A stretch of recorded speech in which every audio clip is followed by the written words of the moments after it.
Good morning and welcome back. Today is day 4 of our plenary session. We're turning the page on sustainability and turning to a new topic. I'm sure that prospect excites many people who maybe had a little bit sustainability fatigue. No offense, Josephine and company, but I think we made good progress on that topic. What we want to do is go through the LCE draft document for today. I'm going to turn it over to Kai. We've been already given a hint that we may have a little bit of excitement in this presentation, so we eagerly await what the LCE team has cooked up for us. Thank you, Tom, and I also enjoyed the nervousness from the people next to me so we'll see. Thank you, and happy to come back to you with updated versions of the ISA for LC. On the agenda for today, we will come back to you on some parts that we haven't discussed yet after the ED, like audit evidence documentation, engagement, quality management, acceptance, continuance, planning. And then we have done updating to some parts that we've discussed already multiple times. So risk identification assessment, we did address the comments we had from the board last time and done some further drafting on that. And then also we've updated the requirements related to accounting estimates based on discussions and decisions that we had in the last board meeting. But then also we will obtain some direction on how we will deal with ISA 800 series, if there is something that we need to do with that. That being said, that's the agenda for the day. Thanks to the task force with Julie, Sachiko, Changwei, and Vivian for all the work that we've done so far. And then also, last but not least, the IAASB staff with Amy, Jasper, Kazuko, and Dan. Dan has helped us also on some of these areas before he moved on to sustainability. So it's been a quite large team, similar to the sustainability army. We are also quite a large group. So if we move on to the next slide, I'll update you a little bit of what we've done since we last met. You remember in December, we approved the ED of the group audit part for the standard. So that's out. It was released in January, and the comments are due May 2nd. So we were waiting for the feedback on that. On that part, we also did a webinar jointly with IFAC and EFAA, updating on what the progress of the standard since the ED and also on the group audit section.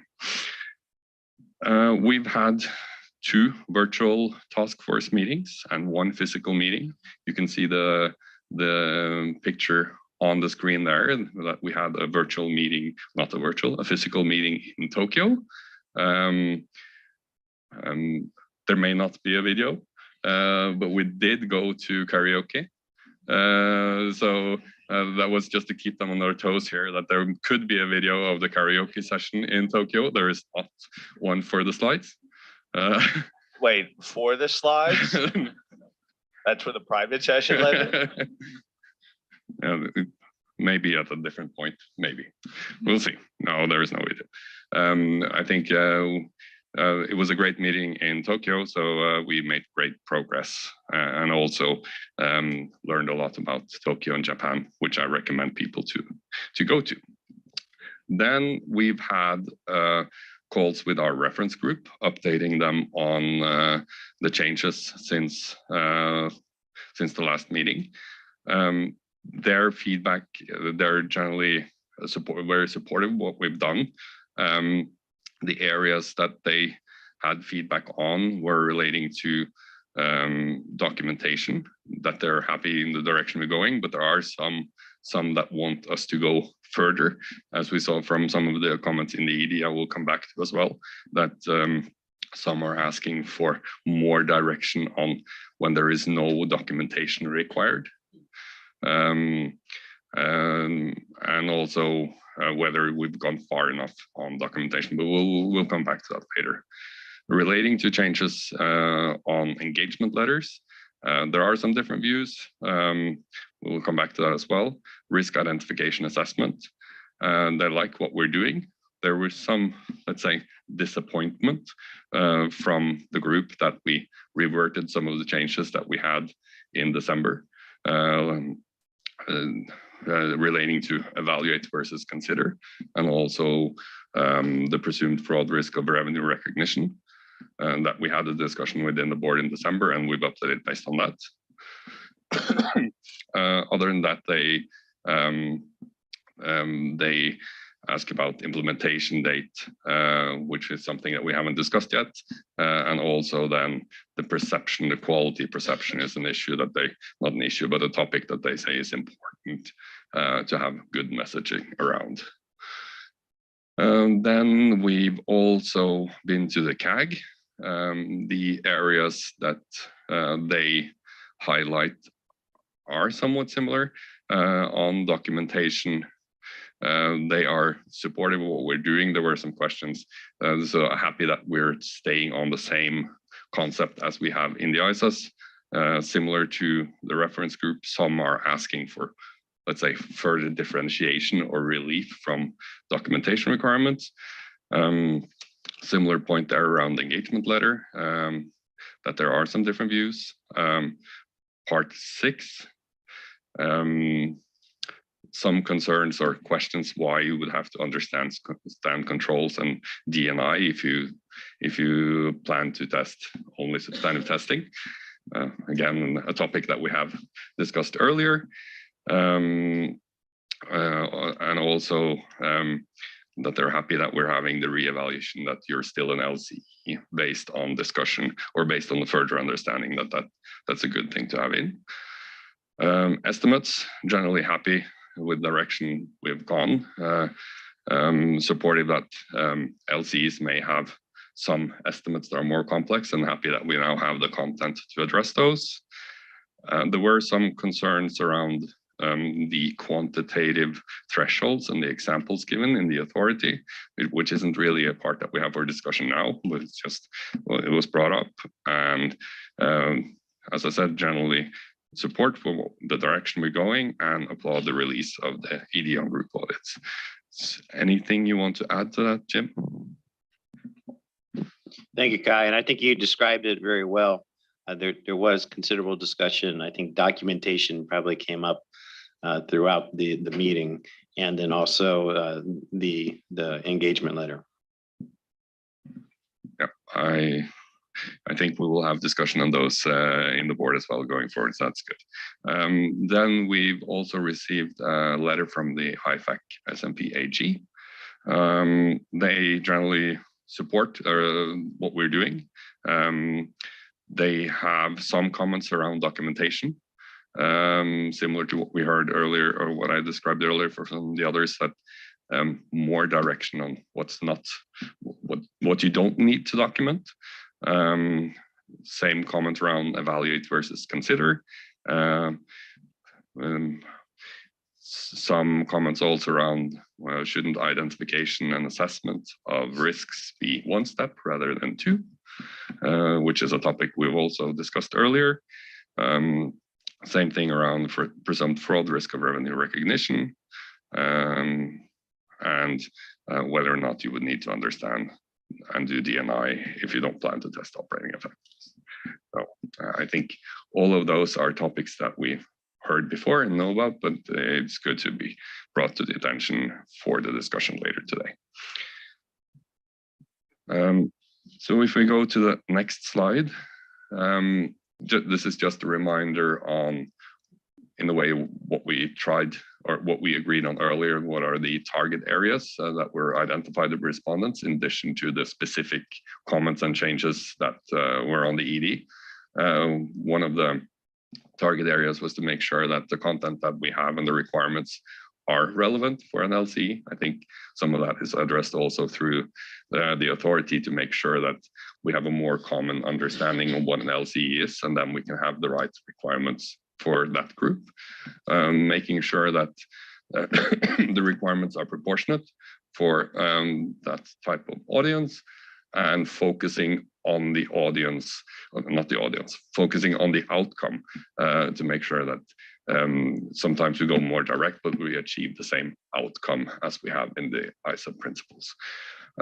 Same also around essential explanatory material that we have reviewed all of that to make sure that both what is there is necessary, and also in some areas you can see that we've added quite some EM based on the feedback and what's necessary. So that was a high-level intro what we've done since the last meeting. If we go on to the next slide, then we can start with the first topic or part that we've updated based on the ED. The feedback on documentation that we got on the ED is that it was too much. Required documentation was the feedback we got. In the task force, we had quite a lot of discussion around this. And you can see the proposed revisions that we have done. I think it's based on multiple different things. One is saying, if we get the requirements right throughout the standard, especially also around proportionality and granularity, the felt additional or the felt documentation requirements would feel more proportionate.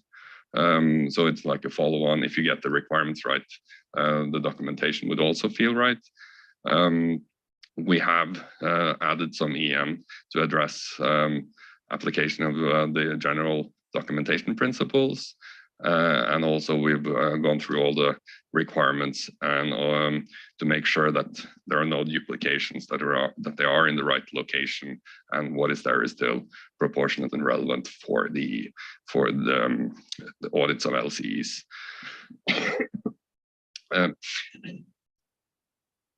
That being said, I think we also had a discussion saying that in practice, some of the felt documentation requirements may not necessarily be driven directly out of what's required in the standard.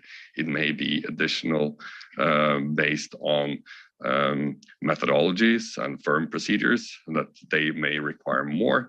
Also by regulators, inspector, they may have additional not requirements, but what they want to be documented in the way that, so that may be the additional layer that we can't address directly through the standard, but we need to set up the standard in the right way so that the documentation is correct, but also making sure that we're not opening the door so that what's necessary to be documented is not documented. So we have the same principle as we have in the ISAs for the experienced auditor concept, so that you need to document accordingly.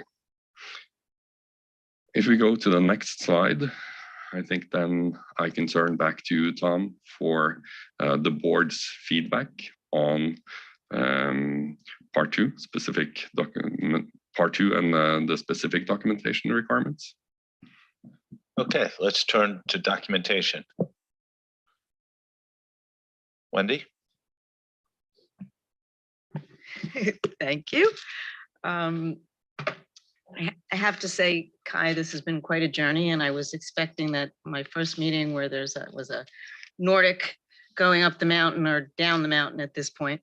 So documentation, and congratulations to you and the task force. Documentation is really a tough area, and clearly based on what you've described as the feedback, a balancing act. So I would say overall, we know the concern with the broad set of ICEs is there too much, are there too many documentation requirements? I think for this standard, and you said it, needs to be very clear what the documentation requirements are in this section. Plus, if it's going, I would prefer it just once in this section, but If we're going to put it in all the sections, which is fine, I just suggest we put it with a title that says documentation and what the requirements are within that part, rather than having it sprinkled throughout and having to do a word search or whatever it is. And I have no concern on a checklist mentality whatsoever, because if we don't do it that way, some of the firms are just going to pull it out and put it in a checklist anyway. Thank you. Diane? Hello, everybody, and congratulations, Kai, and to the team. I have heard some stories about the karaoke, so I am holding hope that we will get a video. In terms of the documentation, I agree with Wendy. This is tough, right? I mean, one of the comments you said was folks wanted us to tell them what not to document, and that in and of itself, you're never going to solve that problem, right? That's just something that's going to be very difficult to ever address adequately. I can tell you that the idea of moving this to kind of application materials, I have some reservations from, but I do think at the end of the day, that might be where we need to land. And that makes sense. The thing that probably concerns me just a bit is the sentence you've added to 2.5, where it indicates that audit documentation provides evidence, but then it says, however, it is neither necessary nor practicable for the auditor to document every matter considered or professional judgment. And I am worried about that sentence and those couple phrases there, because I think that is a little bit of a throwaway, and it takes away all the good stuff that you've got in here. It kind of says, hey, don't worry, you don't actually have to document everything. And I just believe it's leading with a maybe an inappropriate message. And so I don't think I know who it helps, but I'm not sure it sets the right tone for the expectation. So my vote would be to actually not add those couple sentences. Thank you. Thank you. Isabel?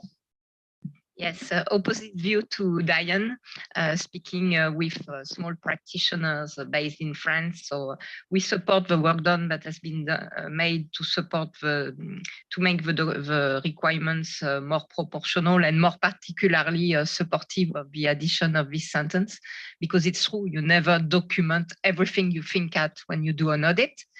You may raise a question in your mind and find the answer and not document it because you found it and it was quite easy to answer, and you don't believe that anyone will need to find this documentation in the file to understand why you did something or why you didn't do something.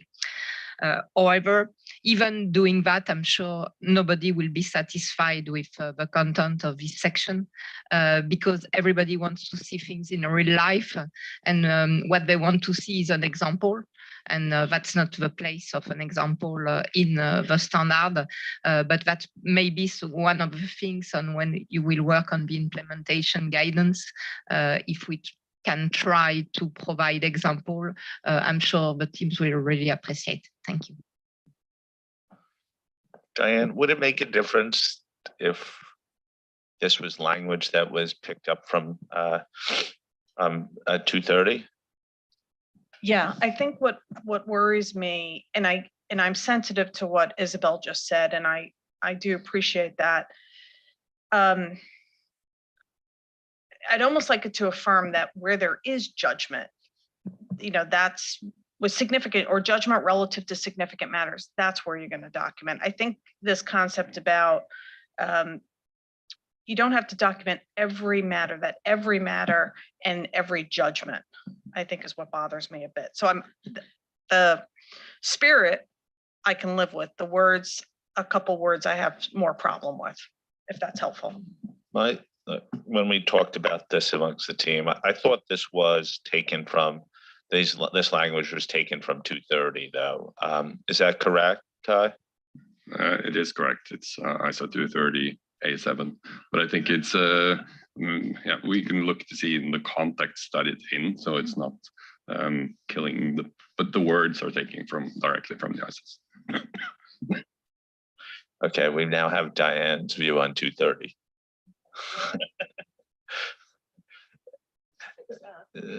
So I'm now nervous as to whether my comment is going to have come from 2:30 as well. Kai, I do recognise how hard this is and the balancing act you've gone through, and the tone is important. Broadly, I was okay with what's there, and actually I wasn't troubled by the sentence that Diane picked on, but I was actually concerned about the ad in the sentence beforehand, which is in the area of oral explanations. Because you've added at the end of the sentence that they may be used to explain or clarify information contained in the audit documentation. And I felt that was potentially contradictory to 2.5.1. And I think it kind of undermines a principle that has been established for an awfully long time about documentation. So I would prefer that we either didn't add that, or it was more contextual, because it may be that it supports a regulatory review or something like that, but it shouldn't be seen as an alternative of proper documentation, I think. Thanks. Okay. Eric?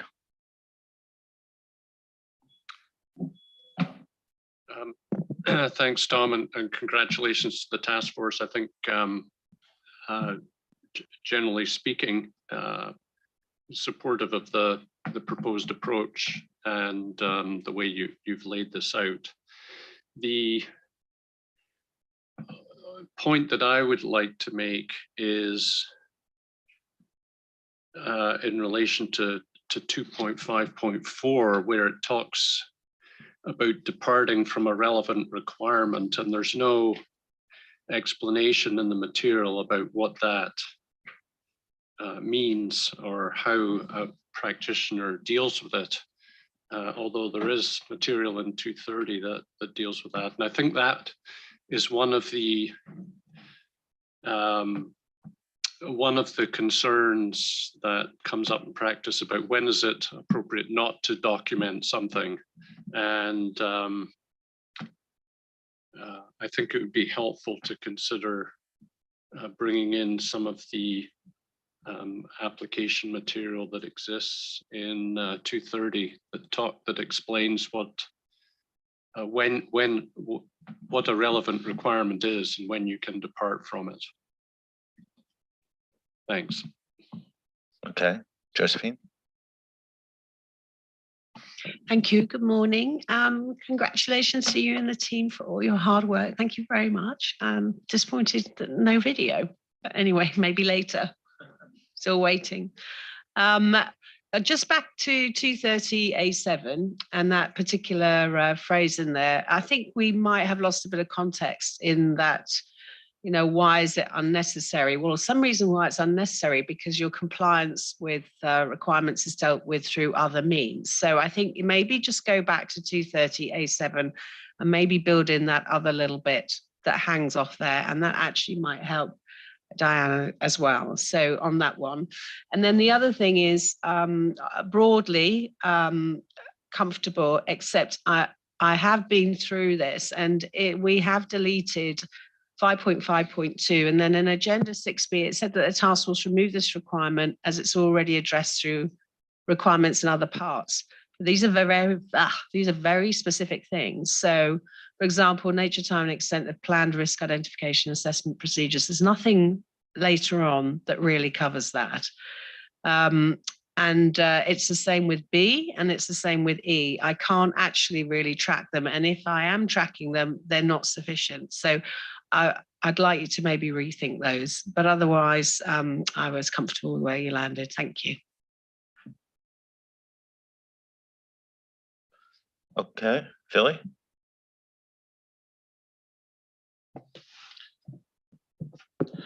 So I think the one item that has come up a few times in the conversation is this about what not to document. So I think we did indicate to CAG as well that we have in preparing the papers for the meeting, I've had a discussion with the project team as well. I think there is something that we probably need to do in part one, a little bit to Eric's point about where do we discuss the notion of relevant requirements and when the requirements are not relevant. Eric, I think there is a piece in 230, but it's also addressed in 200. So I think there's probably something we can do in part one. When we get to part one, I know that's one part we haven't seen yet. But the other thing that I've also suggested to the team is that when we do the basis for conclusions, I think that's where we can be a little bit more direct about this, because the one thing that I hope we all agree on, we cannot expect auditors to document what they're not doing. That's never been what we're trying to do in the standards. They have to document what they're doing. But maybe like I said, we can draw on the requirements from 200 and 230 to put something in part one, and maybe be a little bit more direct about it in the basis for conclusions. Diane? Yeah, and maybe if I could just come back in, because I brought the comment up, with some assistance from a friend in the room. The lead in, this goes back to Josephine's suggestion, the lead in to that paragraph in 230, the first sentence says audit documentation provides evidence that the audit complies with the ISA. That's a pretty important sentence. So if you added that, I think that gives the context. And I think Josephine's point was spot on. Those couple sentences by themselves without the context of the whole standard kind of hits you like, ugh. But if you build in, especially that first sentence, that might do the trick. Thank you. Okay, Ty? Thank you for the comments. It's helpful. It kind of adds flavor to what we heard from both reference group and CAG, so that's helpful, and also some good suggestions. Sue, you are right.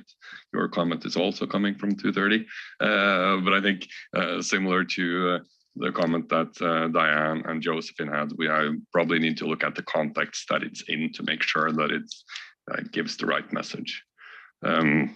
So we'll go back and look at that. And as Willie said, we have looked at some additional wording from 230, 200 to give it some right context of, so that you don't have the notion that you have to document what you haven't done, which was one of the drivers behind some of them when we started the whole project as well.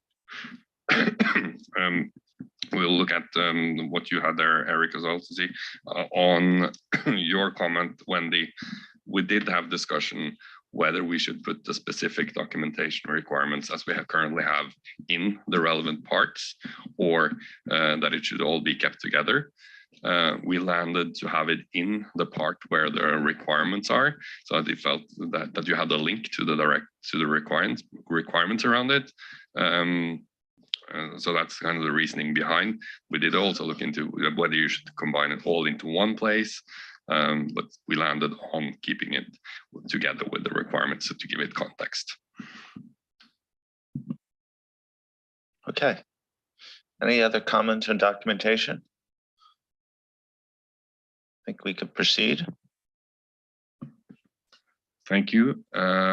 We will do the same thing as the other task forces have done. You will then have Jasper and Amy presenting parts of this as well. So I think now it's over to Jasper for engagement quality management. Thank you, Kai. So yeah, on part 3. So it starts with this in June 2022, when the task force highlighted several areas where respondents struggled or suggested to make the standard more proportionate for a typical LCE. And quality management was one of these areas. So when diving deeper into the respondents' comments, they were really noting that this section could be more proportionate. And the main issue they had related to the proportionality was when there was only one member of the engagement team, of one member performing the engagement. So for example, just a partner. And I thought in that case, the requirements were not proportionate. So the task force discussed the suggestions received, which weren't a lot. Like a lot of respondents raised the issue, but didn't come up with suggestions. So we had a lot of good discussions in our task force meeting about this, and we proposed a few changes. So the main change is that the task force introduced separate sections for when there is more than one member in the engagement team. The task force did this as they were of the view that most requirements that were included in the ED were appropriate when the engagement team consists of more than one member. Placing it in a separate box, we think will help enhance the scalability of the standard and therefore address the concerns from respondents. And then the other thing that respondents noted is that some of the requirements were deemed to seem to repeat each other. And there are also very subtle differences between them, which they didn't really fully get. So in responding to these comments, we further simplified the structure of this part. So it looks like there are a lot of changes, but it's also a lot of moving things around to make the flow a little bit different and to address the comments from respondents. And then the last thing here is that the issues paper also includes a few examples of requirements and EEM that were deleted as they were deemed repetitive. And with that, we can go to the questions, and we're all interested in the board's views on the changes we made to this standard of this part.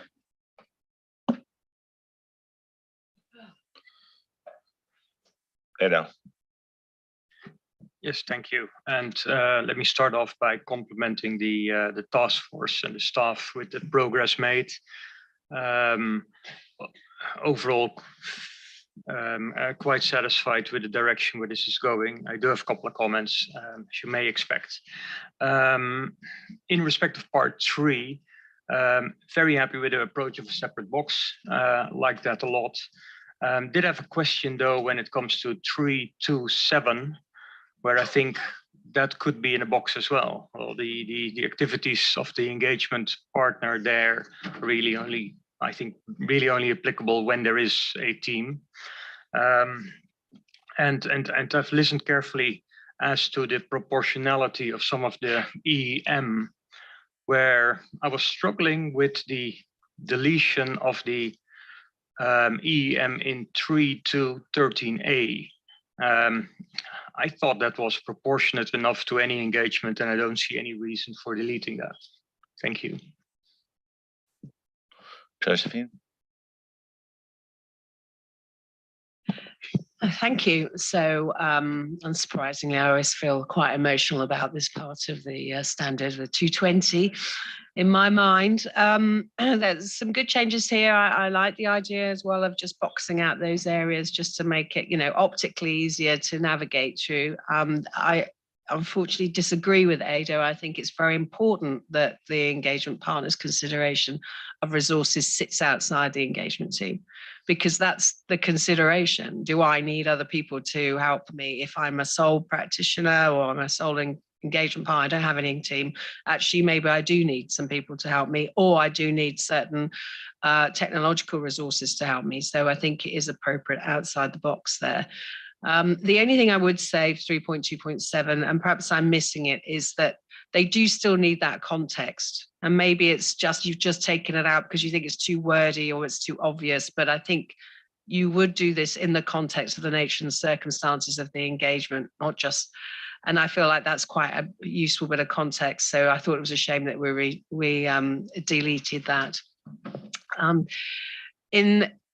The only one that I do think that you've put in a box, which shouldn't be in a box, is where you look at the audit documentation, because audit documentation doesn't just come from engagement team members. It's quite possible that there's been consultation, and some documentations come from the firm, which will be part and forms part of your audit documentation. We have that in ISQM1. That's quite a high signal. For example, responses to consultation, matters related to findings is in ISQM1 2.29, and such documentation needs to be included in the engagement documentation. So that's probably gone a step too far. It's about the documentation, not necessarily about the team. And then I had another, just couple of little editorials, but that was it. Thank you very much. Thank you. Wendy? Thanks, Tom. Seems I'm a little bit on an island here. I found the separation confusing, and I thought perhaps we could have the requirements that run to all engagements performed in accordance with the ISA for LCEs with a statement in the EEM that if an engagement is performed by a single auditor, the requirements that run to engagement teams are not applicable. But again, I was reading it marked, maybe since it's clear to others, but I did find it a little confusing. And what I didn't have a chance to do, but I wanted to, was to make sure that in the end, the requirements are not less, whether it's one partner or a team than what's in the review standards. So the ISRE 2400, but I did find it a little confusing to separate it. So this is an issue that we'll have to give clear guidance on to the task force. So if people agree with Wendy's viewpoint, please raise it. Sue? Yeah, I'm on the same island as Wendy. I didn't feel that the boxes for me worked particularly well, and I was also concerned about the kind of overall message that it gives in that by almost inferring that that there are maybe a lot of engagements where it's only one person. If you then take this and flow it through into the rest of the standard, there's an awful lot of material in the rest of the standard that is talking about the interaction with the engagement team and when you have other people and so on. And unless we intend to adopt the same approach throughout the standard, I just wondered about the balance and the message that we were giving in that context. Anyone else on this particular issue? Tristan? Only from the perspective that because of some of the editorials and some of the points I was raising where I really felt it's really important that it was about the engagement partner, perhaps moving away from the box. I'd be supportive of moving away from the separation and from Sue and Wendy's perspective. Thank you. Billy?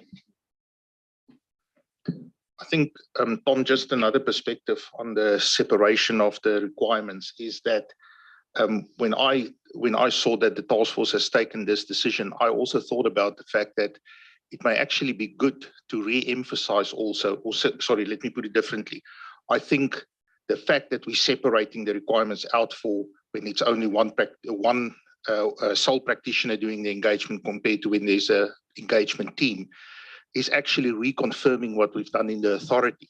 Because remember, in the authority, we've done a lot of work to say, this is the entities we're talking about. This is who the standard is being written for. It's the entities towards this bottom end of the spectrum of complexity. And for me, this almost reconfirms that it's those types of entities we're talking about. And there will often just be one person doing the audit. So that's maybe just another dimension to it.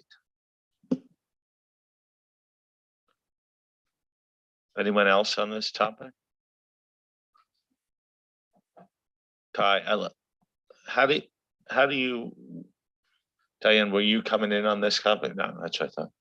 Kai, what no, we're not done with it. I think we're gonna get other comments. I'm trying to get on the separation issue. Kai and team and Jasper, how do you interpret the guidance right now? Or it's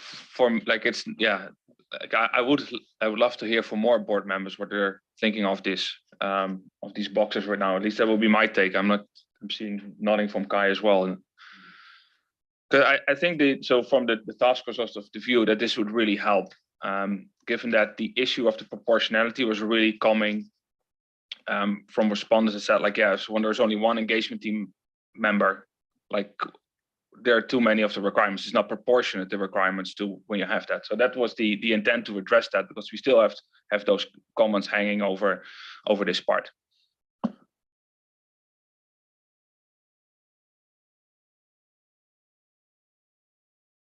I'll just say it again, but I'm supportive of the approach taken. So Yeah, and I'm also supportive. I think it adds clarification. I think it's responsive to what you heard, so it didn't necessarily trouble me. Eric, were you coming in here? Yeah, I was just wanting to be another voice of support for the approach. I think the only concern was just to make it clear that the ones in the box are additional over and above the other ones, as opposed to different. Could I get a show of hands maybe is the best way of recognizing that the task force could add additional clarity and take on suggestions. But show of hands who are supportive of the approach that the task force has taken. Okay, I think you have overwhelming majority in that direction. For those who suggested a different approach, my sense is this would not be a fatal flaw for you. Okay. Okay, other comments on this section, Diane? Yeah, thank you. Again, I was happy with the section. I had two comments, one similar to Ado's, of just material that you struck, which I thought actually was helpful. So just ask you to maybe think about that. One is under 3.22, the bit that you struck on the bottom, because I thought that actually did help a bit with scalability. And then the one that Ado mentioned, which is 3.2.13a. So if you could just take a look at that. Thank you. Okay, Isabel? So very supportive of everything that has been done in this section, but still struggling with paragraph 3.2.13 to 1.3 on EQR. So I understand that the task force received mixed feedback on this paragraph. Some believing that when it's an LCE, you should not have an EQR because an EQR is a marker of complexity. And some others saying, yes, but an EQR can be assigned for other reason and it may be irrelevant. But still, I think having this paragraph without any further explanation raise the questions for the reader. Why should I have an EQR? And there's not any context here saying that it may, that although normally in an LCE there would not be an EQR, there may be circumstances where for specific reason an EQR has been assigned. Because if not, we leave the partner hanging saying, but why should I have an EQR on this engagement, which is less complex? Okay. Seeing if I have anyone else. Okay, yes. Josephine? I'm sorry, I missed one, and maybe you just need to explain to me that it was it's disappeared. Deletion of 3.2.3. So if you are assigning the procedures, tasks, or actors to other members, then you have to still continue to take overall responsibility.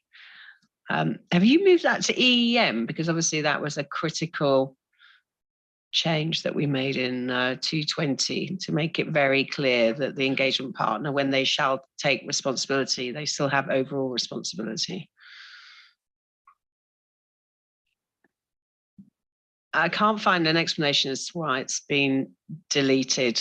I can't find it anywhere else. So perhaps if you just wouldn't mind having another look at that, please. Thank you.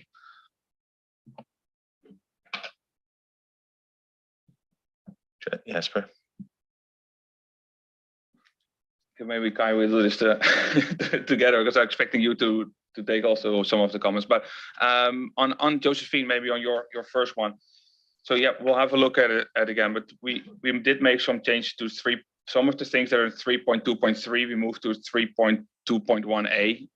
The lead-in was added there with the link to overall responsibility, and yes, some was it indeed in the EEM. But we'll double check again where, like, if we've covered it all. Isabel, on the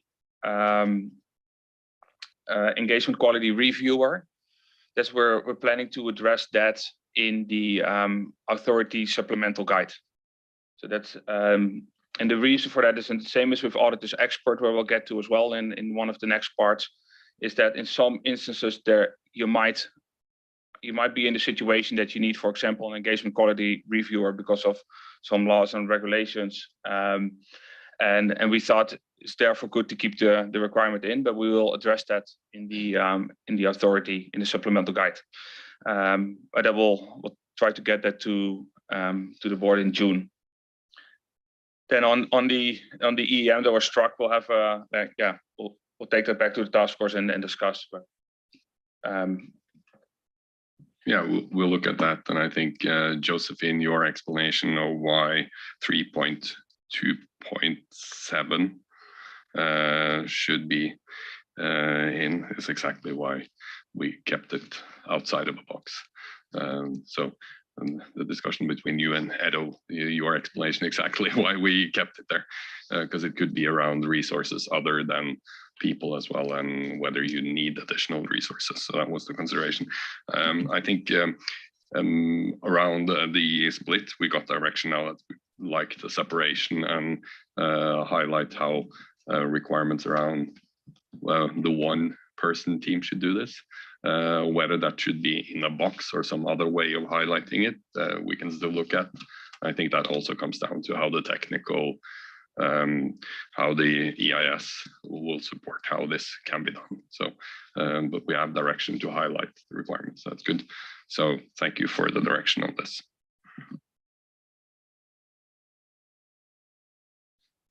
I think with that, we go to part 4. So on part 4, generally respondents were really happy with what we had here. The main question here is really whether the engagement letter should specify that the ISA for LC is used, because some respondents suggested to remove that requirement that was included in the ED. The task force had a good and long discussion about this, whether we should have it or not, and was in the end of the view that it could be taken out. But also recognizes that there are different views which came up as well during the CAG discussion, and also it was raised in the reference group. So the reasons why the task force removed the reference to that the ISA for LCE is used in the engagement letter is the main one was for consistency, because ISA 210 paragraph 10 does not have a similar requirement. Then there are also more practical reasons, like there's no need to change the engagement letter when you have an engagement letter for several years, when you switch from the ISA for LCE to the ISAs. And it could also be some more jurisdictional matters, give some flexibility to jurisdictions to require it or not. And then lastly, the task force also noted that both the ISAs and the ISA for LCE provide reasonable assurance. So from that perspective, there's no need to specify which auditing standards are used. And I think it's important for the discussion in the board to note as well, is that this is really about the engagement letter and not about whether it should be disclosed in the auditor's report, because the task force of the view is that that's a completely different discussion. As like the engagement letter is just something between the auditor and the entity. So on the auditor's report, whether it should be included in there, the task force will further discuss that when we're dealing with part 9 and the comments we received on that part, and they'll bring to the board in June. The other thing we added was some additional EEM on initial audit engagements. This was several respondents suggested to add a bit more material from ISA 510. So that's what we've done. So with that, we're really interested in your views on part 4, and then of course, especially then the removal of the requirement for the engagement letter to specify that the audit is being undertaken using the ISA for LCs. Just to add one thing on that, the other side of it, you talked about whether it's a multi-year engagement letter, but it could also be within the same year. You start using the ISA for LC and have an engagement letter, and the situation change, so you have to transition to the ISA. If there is a requirement then to specify in the engagement letter standard that you use, you'll have to have another engagement letter, and whether that would stop practitioners from doing the right thing and transition to the ISAs if that was the right choice, or if that was the right thing, was also one consideration that was made. But there are alternative solutions to this. I think whether you could specify, it could be both standards, or that you intend to use one that you could transition. But yeah, let's hear the discussion and the direction from the board on this. Okay, we heard a lot about this at CAG as well. Isabel. Yes, discussing that in France, we are against, not mentioning the fact that it's ISA for LCE in the engagement letter. First of all, for consistency purpose with the audit report, there could be a misunderstanding with the client. Just imagine the client believes that you're going to apply the ISAs and discovers at the last moment that they receive a signed report that it's ISA for LCE. They may come to the auditor and say, hey, come on, that's not what I expected. You told me you're going to apply an audit in accordance with the ISAs. We had also a very practical view, as also practical views are important in this standard. And we believe that if at some point the auditor has to transition from ISA for LCE to ISA, it means something is more complex.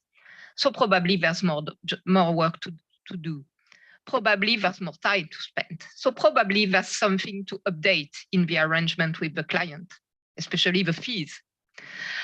So it's important that at this time, the auditor can go back to the client and say, oh, come on, this has happened. So now it's more complex and now I need to do more. And that's the amendment to my initial engagement letter. And now I'm transitioning to full ISA. So for these two reasons, we believe that the reference to ISA for LCE should be in the engagement letter. Wendy? Thanks, Tom. And this is another difficult one in terms of balance. I remember some earlier conversations about it should not be the client's decision. Why do we need to put it in the engagement letter?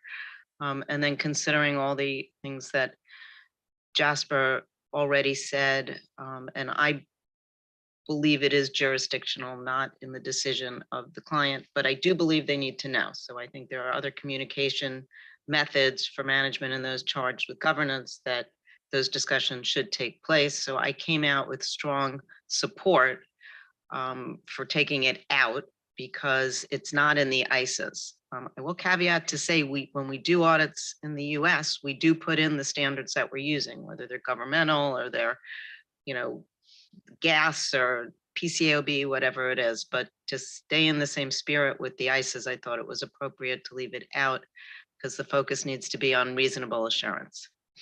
Thank you. Okay. Wendy, wouldn't change your point of view if we had it in the ISAs and if that was on the table? Not really, because I think regardless of whether it was if it's in, it's mandatory. The way that it is now, to me, it's still optional. You can put it in the engagement letter voluntarily, but you don't have to. So I preferred it as an option, not as mandatory. Okay. Josephine? So start on that particular point. No, I think in this particular case, it is really important that we're very transparent about the standard that's being applied. I mean, ISAs at the time they were developed weren't necessarily anticipating another set for LCEs. And so it's not obvious in the requirements, therefore you need to do that. But if you look at the example engagement letter, it's right there. And so from that perspective, I think this is critical, in fact, that's very clear. And I do respect the fact that you may end up having to transition, but just with all situations where something changes, then you go back to the to management or those charged with governance, and you have that discussion and you update your engagement letter as appropriate. So I would like to see that go back in. On a slightly, just a small point, this is all I have on part 4, where we took out in 4.4.1, where the engagement partner determines that the firm's policies and procedures have been followed, including the appropriate use of the draft ISA for LCE. And I understand that you've deleted it from there because 4.2.1 says the engagement partner shall determine in accordance that the audit engagement can be taken using this standard. Now, the thing is that the firm's policies procedures, though, are critical in this decision. So, for example, you may look at the authority and say, well, this is an LCE and it's a group and it all fits very well, but the firm's policies and procedures may actually prohibit their engagement teams from using this standard in, say, a group scenario. Or, they may have certain, or they may even prohibit the use of the standards. So in that situation, I do think you need that somewhere. So that decision that the engagement partner makes can't be made absent firm policies and procedures. Obviously, in an SMP situation, it's, the engagement partner will be making those firm policies and procedures decisions as well. And of course, we've talked about that in ISA 220, but either in 4.2.1 or back in 4.4.1, you just need to somewhere build in the context that you have to consider those firms' policies and procedures as well. Thank you. Let's try to isolate the issue of the engagement letter first. And maybe look to people who may have either want to strengthen the argument on one side or the other, or have a different perspective. If you raise your physical hand so your tents don't have to go down, we'll get through everyone. So Thanks. And I feel very strongly that this should be in the engagement letter. Isabel explained some of the reasons, which I also have, and I agree with. Just trying to think of sort of any other considerations. We've talked a lot about the client likely being less sophisticated. I think it's important that kind of transparency happens early in the stage. And also thinking about the kind of purposes that the financial statements might be being put to. They're probably supporting, maybe bank finance or what have you. There needs to be an understanding, particularly if the audit report is to be slightly different, that allows the client to manage that kind of discussion early. So, and just as a general principle, I really think it's important that we are transparent about what we're doing. Thanks. Diane? Sue, you took my last reason. I absolutely feel incredibly strongly about this. I think one of the challenges we would have is if we defend our position by saying, well, it's not consistent. Well, as Josephine pointed out, at the time the ISAs were written, there was only one choice. So that's a pretty weak, in my mind, position to take. So I feel incredibly strongly about that. Clients' expectations, and Sue, as I mentioned, the third one being, if they're out telling folks, yep, I've secured an auditor and this is going to work for my debt covenants, and then at the end of the day, the bank gets something that maybe is not what they expected, that is not going to be a good situation. So I feel very strongly about needing to identify the LCE in the engagement agreement. Thank you. Okay, Yeah, no, I think pretty much all have been said of my arguments that I had, but I agree with Isabel, Josephine, Diane, and Sue. Those arguments were on my list as well. So I feel strongly about this as well. anyone have a counter argument?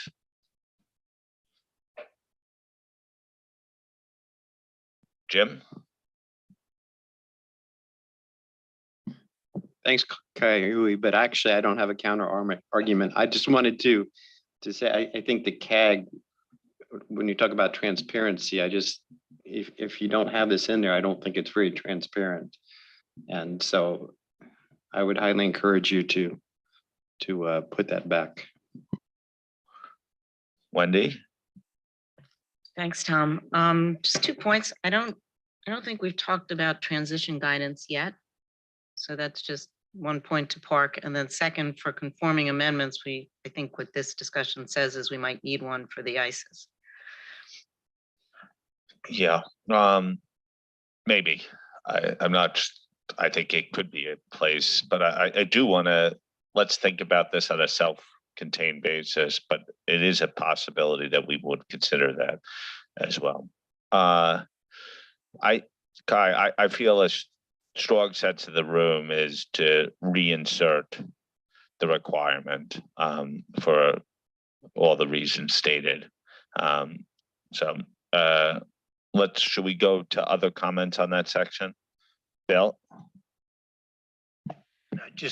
I know you want to park the question about what goes in the audit report till June, but I think the discussion around the room has been strong enough to indicate that this is a a similar message we'll discuss in June, I'm quite sure. The transparency is certainly the most important issue in my country for people, that, you know, that everyone is aware of using the LCE. I'm personally more comfortable with going back to what was in the document as well, because one of the arguments is that we're clearly signposting the two standards. So I don't think we need to belabor this point anymore. You've got a clear guidance on this.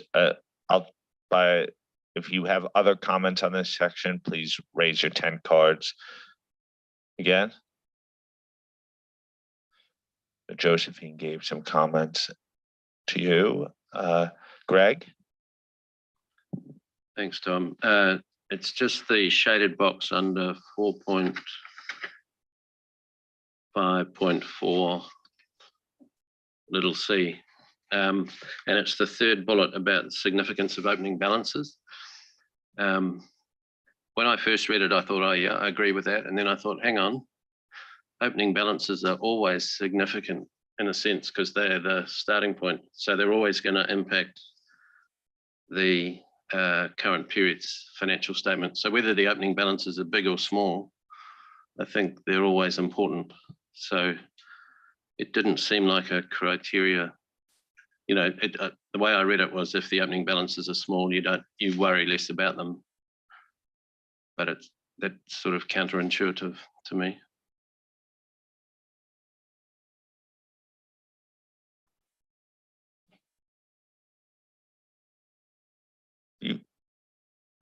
Okay.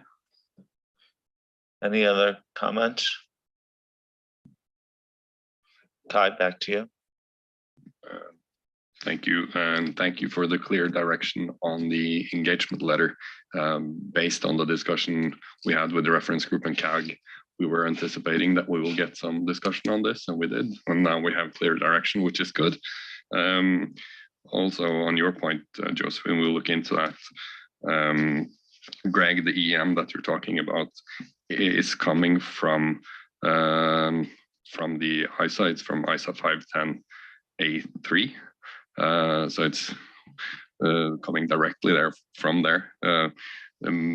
We, similar to what we did earlier, probably could look to see if there is some context missing, but I think it is more or less a direct lift. So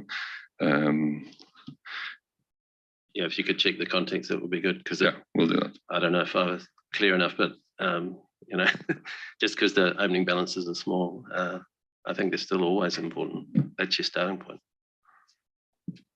Yep, we'll check the context, Deborah. I think then we're ready for the next part if there are no other comments here. Now we're switching to Amy. Okay, so part 5, planning. So we didn't get much specific feedback on this part. There was general support for what we had in here and requests for essential explanatory material, EM, and some specific requests for relocation of the going concern requirements. So what we've proposed to do here, we have proposed additional EM, particularly around management experts and materiality. Respondents noted that we didn't really have much in compared to what application material was in the ISAs in this area. So we looked at the ISAs and pulled out some things that we think would be really useful for people to be able to actually carry out these requirements. We also we had comments from respondents to address the calculation of a clearly trivial threshold in this part. So, you know, a numeric amount below which you wouldn't accumulate misstatements as they're clearly trivial. We previously, the first time we mentioned clearly trivial is in 7 and 8 when we're talking about concluding.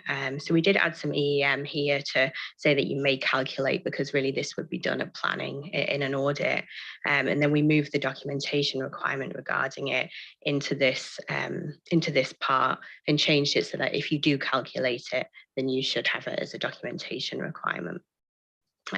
Going concern, procedures in part 5, we have procedures in part 5 and part 6 related to going concern, and respondents did note that it was a little confusing, particularly as the ones that are in part 5 were called risk identification and assessment within the relevant ISA. So we brought everything into part 6, took it out of part 5.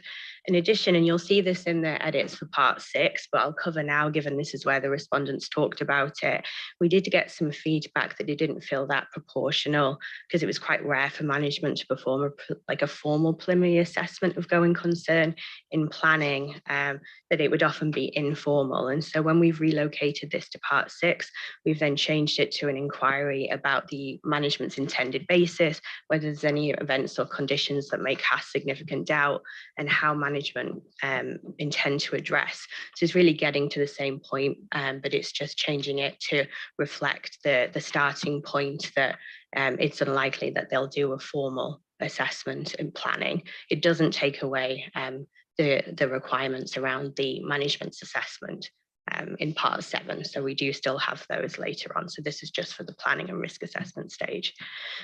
So they were the big proposed revisions for part 5. So if we move to the next slide, really just wanting to get your thoughts on what we've done here in part 5. Isabel. Yes, thank you. So my point is on materiality. And supportive of the fact that in EEM after 5.3.1, you have included the paragraph coming from ISA 320A8 that says that, for example, the auditor may consider 5% of profit before tax from continuing operations for profit-oriented entity, and for a not-for-profit 1% of total revenue. So it is what we have in A8 of ISA 320. The feedback we had is that usually for less complex entity, it's very common that auditors take higher percentage.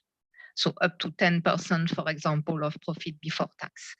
So that's probably one area where we have an opportunity to differentiate a little bit our guidance from the ISAs, and also adapt it. Yes, we say we can take a lower or higher percentage, but why don't we reconsider the figures we propose in this paragraph? Thank you. Fernando. Thank you, Tom. And I have the same comment as Isabel. I was also thinking that these numbers may set a little bit the tone, and probably it's a good chance to reconsider, as she was mentioning. Diane.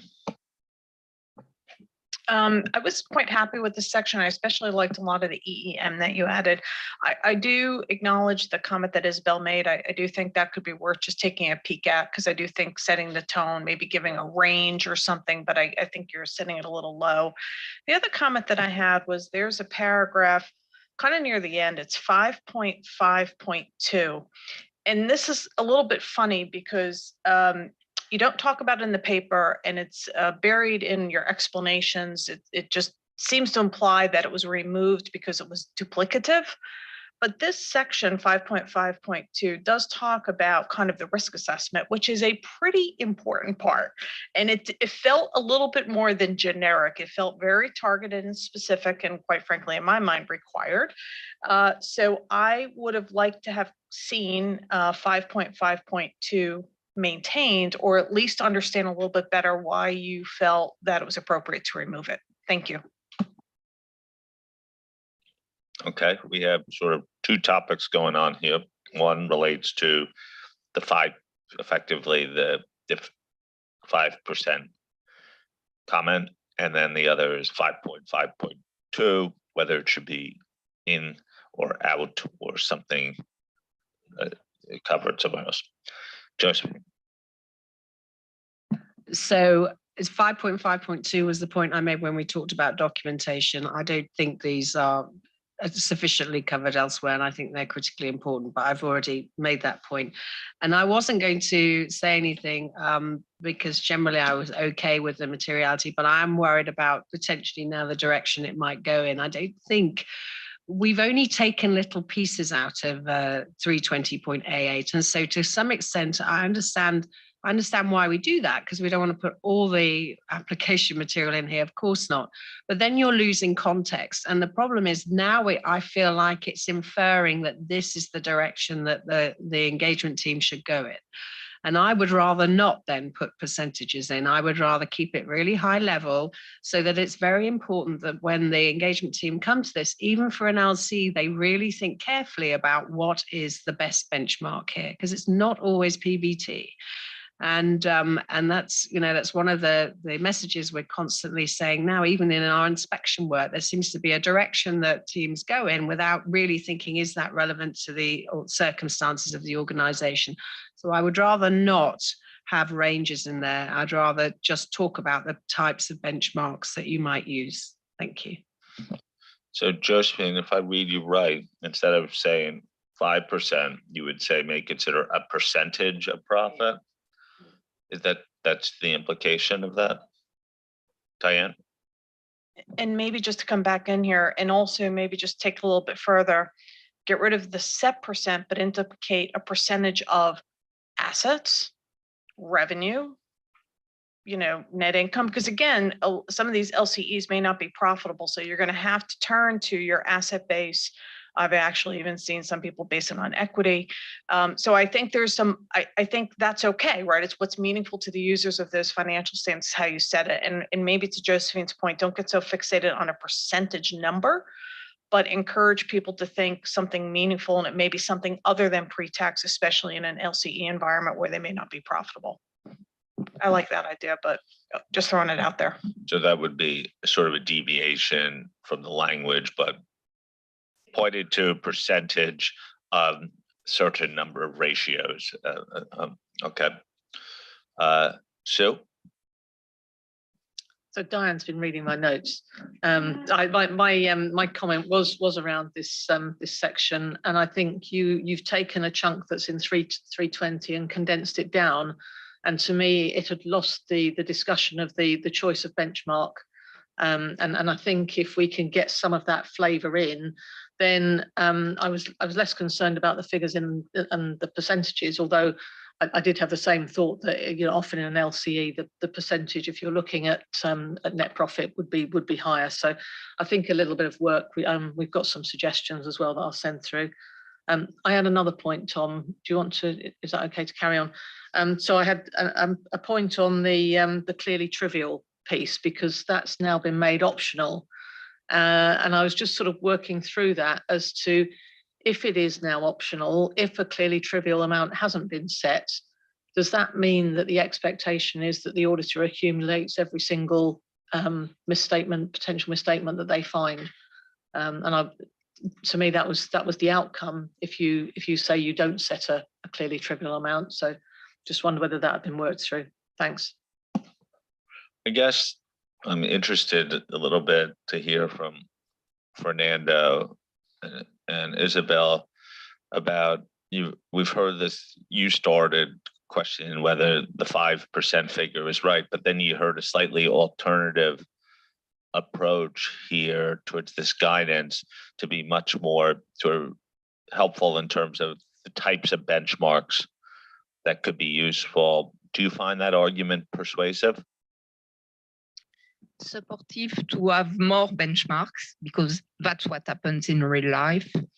Not supportive to remove indication of percentage as we have them in the ISAs. What should we have less here on this important topic than in the ISAs? And I agree, Tom. And I think that in real life, we're seeing higher percentages than the ones included here.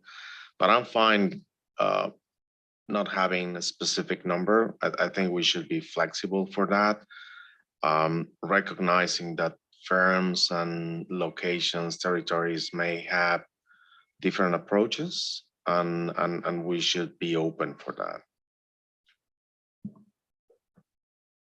Is this on the, you wanted to come in on this point, Neil? I mean, just perhaps another suggestion, given that the example comes from 320 itself, is there an opportunity to reference that 320 provides this as the percentage, and alternative different higher percentages could be considered in the LCE environment? Well, the issue is we've tried to keep clean the connections. We don't refer to ISAs in the document. The fact that higher percentages apply, at least in my mind, in practice, suggests that overstated the specific percentage may be the wrong way to go here. But I don't know, I should let the task force on this point, and then we'll get to the other points in other hands, is that it's sort of the sense of keep the spirit, but more generic and broader benchmarks as examples. And then we could debate whether we use an EG 5% in some instances, but that's sort of a drafting convention. Yeah, we heard the views here. I think the reason for putting the percentages in was a clear call based on the comments on the ED, that they wanted some specifics in. So that was trying to address that, why we took them from the ISOs and put it in, because they were asking for some specific more details. If we'll be more generic, which is also fine, I think we need to find somewhere else to give some examples of how this could be done, how it could be dealt with. That could be outside of the EM itself. Educational material, first time applicant. Yeah. Okay. Okay. Edo.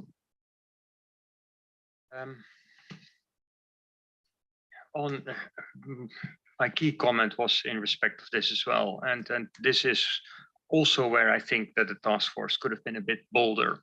I recognize the comments about the different benchmarks that can be used, but at the end of the day, the engagement team needs to take a stakeholders approach. Well, who is the user of the financial statements, and to what extent do we determine materiality? And that can be on the basis of assets, revenue, and a number of those benchmarks are in there. I don't mind if those get expanded. But in practice, because of the more public interest of listed entities, the benchmarks that are articulated here also apply to listed entities where there is a lot of public interest. For a small corner shop bakery, that hardly seems an appropriate equivalent benchmark. So I would hope the task force take some of the comments and indeed provide a range, and dependent on the circumstances, it may be indeed closer to the 5% of PBT or 3% of revenue, or wider. But I do think that this is an opportunity to articulate that this is different. We're in a different environment here.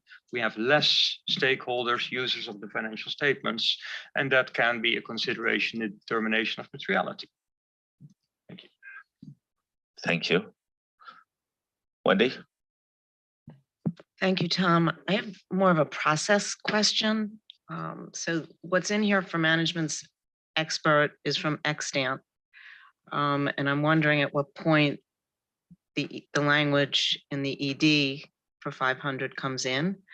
And a thought came to mind because I believe in some of the sustainability parts, we are bringing in the newer language from the ED. So it's just a process question. At what point do we cross over? Okay. Janine? Yes, thanks. I wanted to make a few remarks on the discussion on to set the materiality level for LCEs. I personally think that it's very important to look at it from the user perspective. And I'm thinking particularly from banks, but also from regulators. Audits regulate some of the LCEs may in some jurisdictions. Those audits could be part of audit regulation, and they may have certain expectations around materiality because it drives the work effort of the auditor. And there's a clear link. So mentioning, I think, a specific percentage would never work across all the LCEs. So in that sense, because of all the different circumstances, think also already about maybe a company is having is loss making or those kind of situations. There you also look very different to something like materiality. So I'd like to give the board these considerations to take into consideration. Thank you. Thank you. Okay, so you have some thoughts in terms of the concept of benchmarks on materiality, and task force to bring that back. There were a number of comments about the elimination of 5.5.2. Some question the rationale for that. And there was the comment about clearly trivial. So I don't know your reaction. Just start with when this comes first around process, we haven't moved ahead of the standards that are approved, and so we were basing it on the approved standards. So I think it has to be after the 500 is approved. So having the ED out, we don't know where it is. I think timeline wise, the sustainability standard will be approved after 500. And I think some of that's the reason why it's been already baked into it, and it's also an ED rather than final standards. So, but we're not moving ahead of the standards that are there. And then over to Amy for some responses to the others. And we do, just on that last point, we do look at what's going on with the other projects so that we're not going in an entirely different direction. But because obviously the wording and may change after exposure, we don't pull in the new wording. On 5.5.2, I know there's a couple of questions around here. The respondents, the reason why it came up originally was respondents noted that it seemed odd to be in the back of part 5, and it didn't seem to be kind of linked to the requirements that were actually in part 5, and some of it related more to what was in part 6.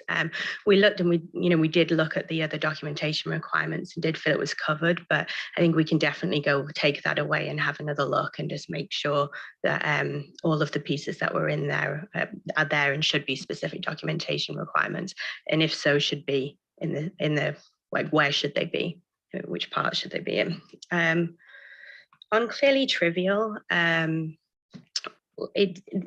intention of making it if documented was just because we were thinking about very simple LCEs. There may actually not be a lot of misstatements that are coming up, and because you need to think about the nature of the misstatements as well, we just some auditors may want to actually accumulate and look at all of them, and it's just not practical for them to set a clearly trivial threshold for really small or simple engagements. But if they didn't set a clearly trivial, then the assumption would be that they would accumulate or document otherwise why they don't believe things are trivial. Don't know if that makes sense. You get into nods. I think we're done with this part right now. I'm going to suggest that we take our break and reconvene at 11 a.m. We're making good progress. This also is to put everyone on notice. It's highly likely that we will move to the PI project either right before lunch or after lunch. We will go through the PI section today as well and break after that. Okay, so break till 11.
Okay, we're going to start a couple minutes.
Okay.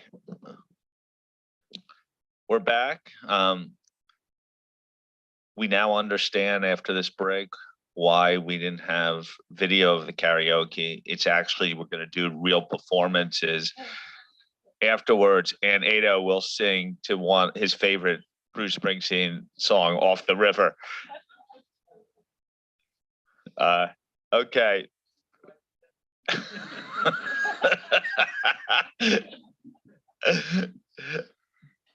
I think just a short insight from the karaoke. There are some hidden talents in this LCE group, and you could also, on their choice of music, you can see which age they were in the party age and what kind of style they were at that point, which is fine. So now we're moving on to maybe the next favorite topic after authority, risk identification and assessment, which we've discussed multiple times before. And I'll hand over to Amy. Thanks, Kai. So as Kai said, we talked about this in December, and the task force went back to consider the comments. We did receive a lot of offline comments as well, which were really helpful. So we worked through them. I'll start off with two areas where we did reverse back proposed changes from December. The first one was the change regarding the presumption of the fraud risk related to revenue recognition. We got pretty clear board direction on this one, so we put it back to what had been in the ED and what was consistent with the ISAs. 6.312A, and this is around if the entity's processes appropriately support the preparation of its financial statements in accordance with the financial reporting framework. We did talk about this as a task force, and we landed with moving it back to evaluate. We did consider the comments that it could be done holistically and it's easily kind of scaled for LCEs, saying that we did receive some disappointment there from stakeholders. Kyle already mentioned, for instance, the S&P advisory group on that one. So they're the two that we reversed back previous changes. Moving on to paragraph 6.3.9 around understanding the entity's process to prepare the financial statements. You'll remember we did have some mixed views regarding the name, the terminology that we're using. We did carefully consider as a task force, taking into account some of the considerations, whether it's an unnecessary difference from ISA 315, if it was confusion, whether it covers a different scope, but also taking into account that the wording is more direct and understood in the context of the LCE. We did also get a lot of positive comments regarding it from stakeholders, and that it is still the intention that we're covering the flow of transactions from the initiation through to ending up in the financial statements. So based on this, we did conclude to keep the wording process to prepare the financial statements, but we did update the requirement here to try and make it clearer what's required, make it clear, particularly for significant classes of transactions, account balances and disclosures. There was some concern that what we'd done might actually be read to be more onerous than 315, which wasn't the intention. We also were trying to make it clear that we aren't just covering the actual preparation process, we're instead covering the process from initiation into what ends up in the financial statements. I have heard a comment or two that the wording may be a bit confusing in 6.3.9, and particularly, for instance, for translation, we use obtain an understanding by understanding. It's a construct that is in 315, paragraph 25, but we can look again at that language if other people feel that way as well. Moving on to service organizations, acknowledging that service organizations may be used by LCs in different areas. We did get some confusion from respondents on when a service organization may be relevant, and then if so, what needs to be understood. So we made some clarifications across 6.3.12b and 6.3.14 to make it clearer that the understanding is in the context of what you understand as part of 6.3.9, but the areas in 6.3.12b are additional, and particularly around identified controls. So those they may be included in the list that's in 6.3.14, but it doesn't mean that every control related to the service organization automatically becomes an identified control that you're required to do D&I over. The last thing I wanted to mention here is around paragraph 6.4.1. So we'd already combined the identification and assessment of the risks and material misstatement into one requirement. What we've also done now is brought in the relevant assertions, the determination of relevant assertions and significant classes of transactions, account balances and disclosures together, rather than having it sit underneath, because the process is iterative and brings it together rather than having discrete requirements. And then we did add some EEM to explain key concepts. Some of it's in defined terms, but we thought it would be helpful here for auditors. Probably the final thought on this, we did consider comments that we hadn't entirely combined together, identification and assessment, and we could do more to bring it into a truly one-step approach. And we did think that you needed to have the concept, for instance, that there is identification of risk and there's evaluation of risk. It affects the definitions of relevant assertion, for instance, and we don't want to have differences between our defined terms and concepts in ISA 315. But we brought it together to reflect that teams tend to do it at the same time, but it's not making it an entirely one-step process. You identify and you assess, you just may do it together. So if we move on to the next slide, I think we're just wanting the board's opinions on the further changes that we've made in part 6. Isabel. So thank you. On 6.4.2, I support the inclusion back of a requirement related to the presumption of fraud risk related to review recognition. However, we miss anything on situation where the presumption can be rebutted. So I think it would be useful to include in EEM regarding situation where the presumption of fraud can be rebutted.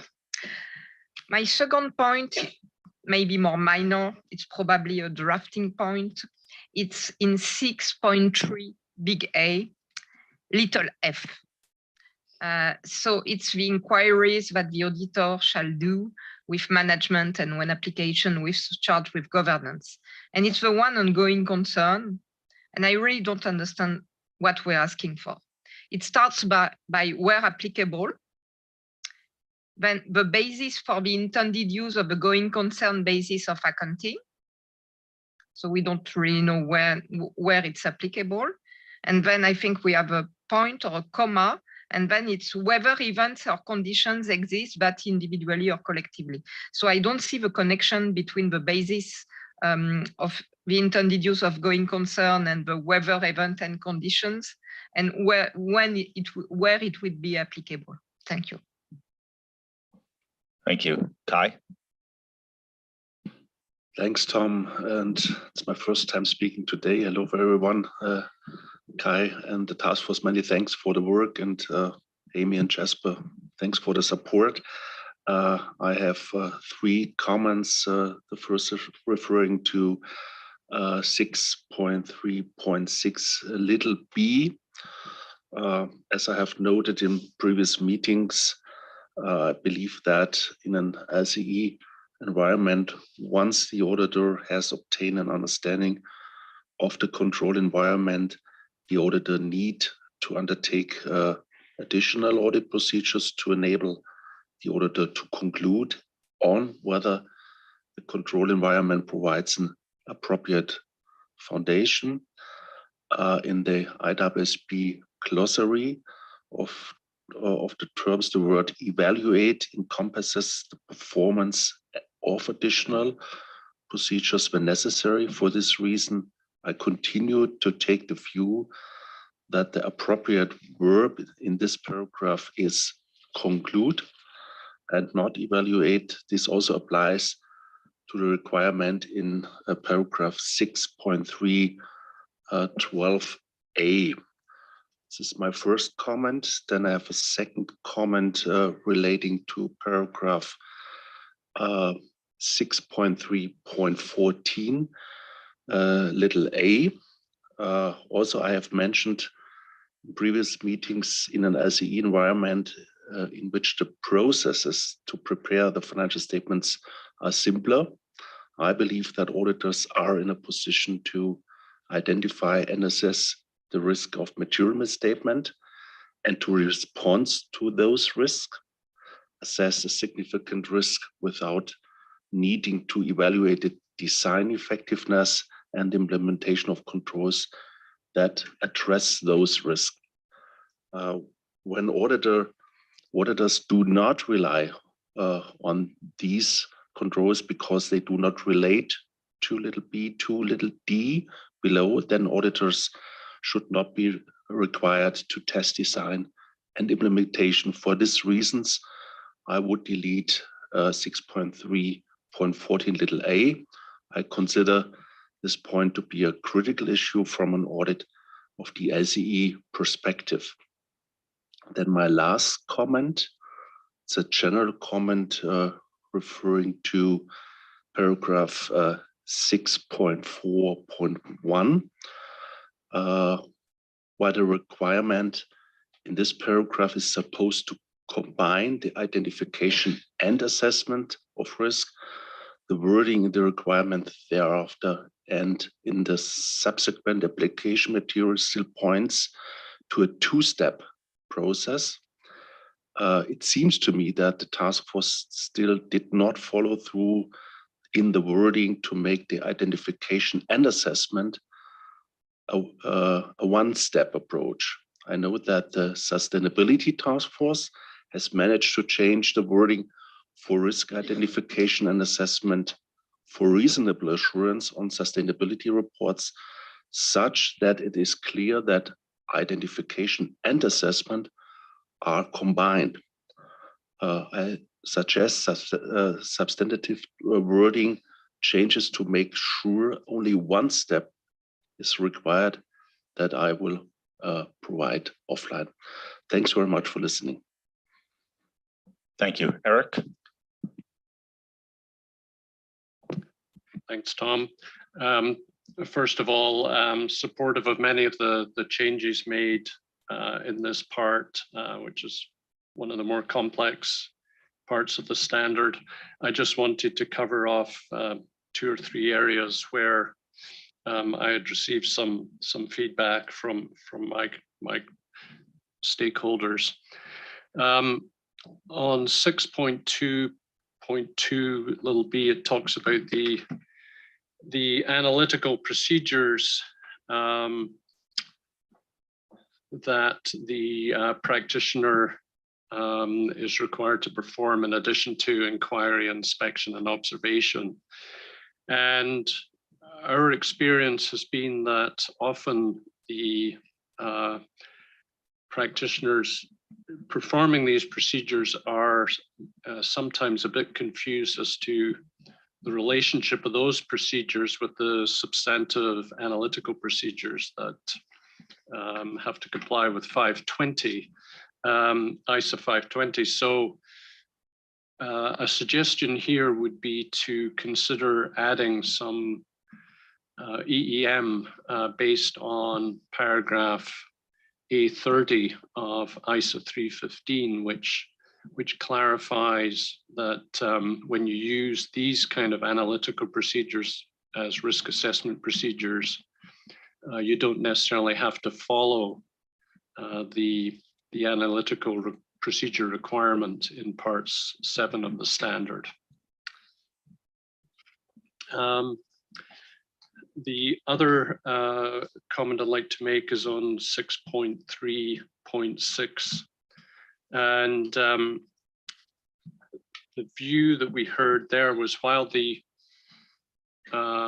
was helpful to condense some of the requirements that come from ISA 315, there's a worry here that the requirement focuses on too much on IT general controls without necessarily enough focus on the need to look at the information processing controls in addition to the general IT controls. So I've got some suggestions of wording that I could provide offline that would sort of articulate what we think would be helpful to make sure that practitioners don't miss that key element when doing that, meeting that requirement. And like some others, we did hear a lot of disappointment when in 6.4.2, when the presumption of risk of fraud and revenue recognition was added back in. The comments that we got had been very supportive of the December draft in that respect. So I'm not sure whether we're going to go back into that issue or not, but there's definitely a view that previous wording was very helpful. Thank you. I guess on that last point, I'm pretty sure we had a robust discussion. I take it that people may be disappointed, but I also would regret reopening it unless people really felt strongly to do it. So I feel like that one's been closed off, recognizing there were different points of view. Josephine?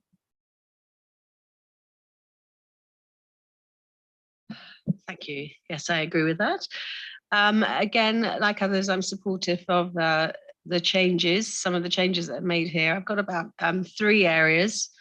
I'm just going to repeat my normal grumble about information systems on 6.3.9. First of all, I don't think it's particularly technologically savvy to reduce this just to the point where it's the preparation of the financial statements, which is one aspect of the information system in 315.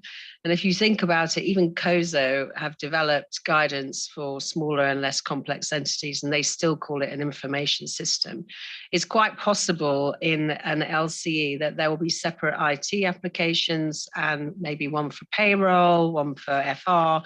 And so you are looking at the bigger picture, and the preparation, that final piece of preparing the financial statements may still need some extra work to be done. So I actually look after a little LC, and I've got an accounting program that I use, and it does pretty much most of the things it needs to do. But at the end of the day, when it comes to that final preparation, I have to download, I've got Excel spreadsheets, and there is still another, and that's the process that 315 talks about when it talks about this piece.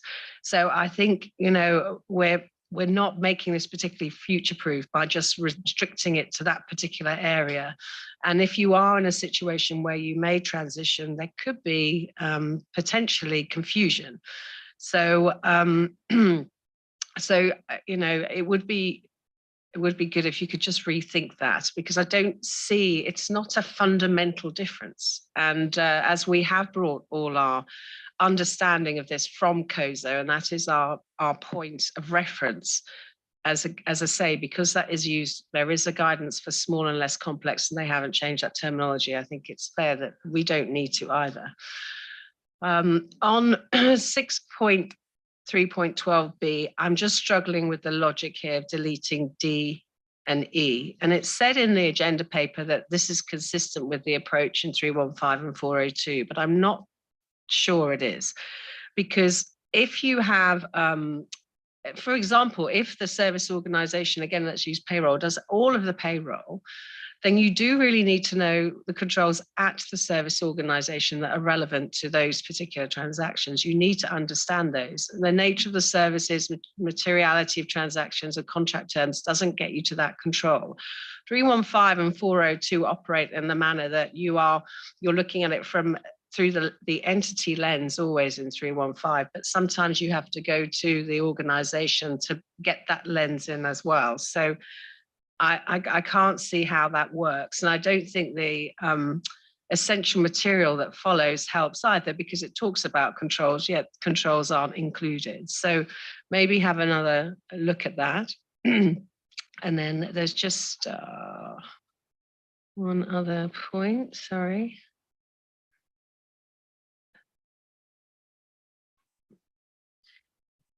Yeah, and then you have in 6.4.1, it kind of feels like it's upside down. So maybe have another look at those words. I didn't quite capture everything that Kai was saying about 6.4.1a, but I feel like I've got some suggestions for the wording here, but I feel like it'd be simpler to go back to what you had, which is determining whether they affect risks at the desertion level, and then evaluate the nature and extent of their pervasive effects. But it seems to have been bundled together.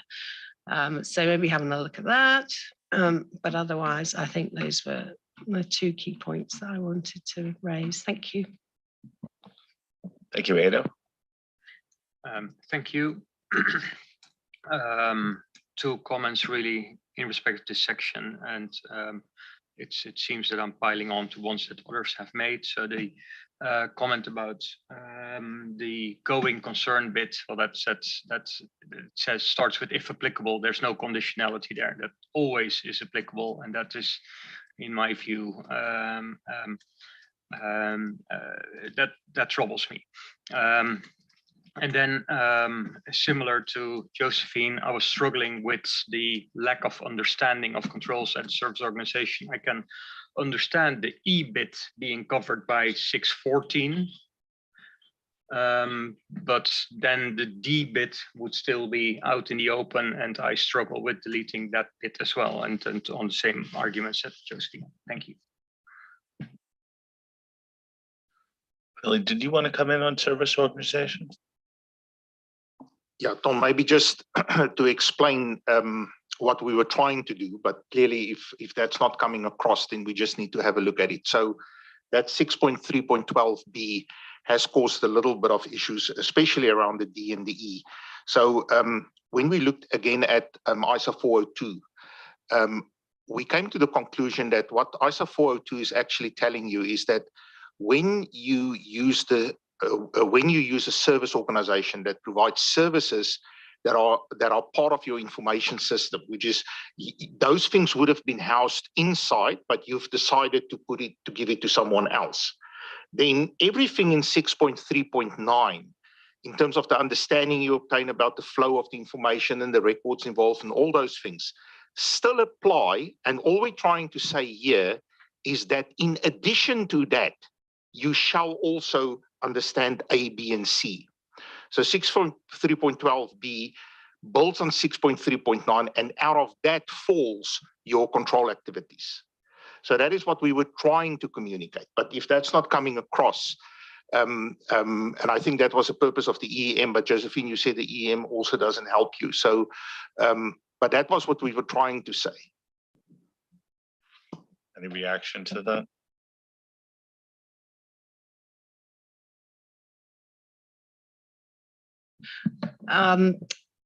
So for a start, then the reference is to the wrong place then, because it's to the information systems and not to the control activities.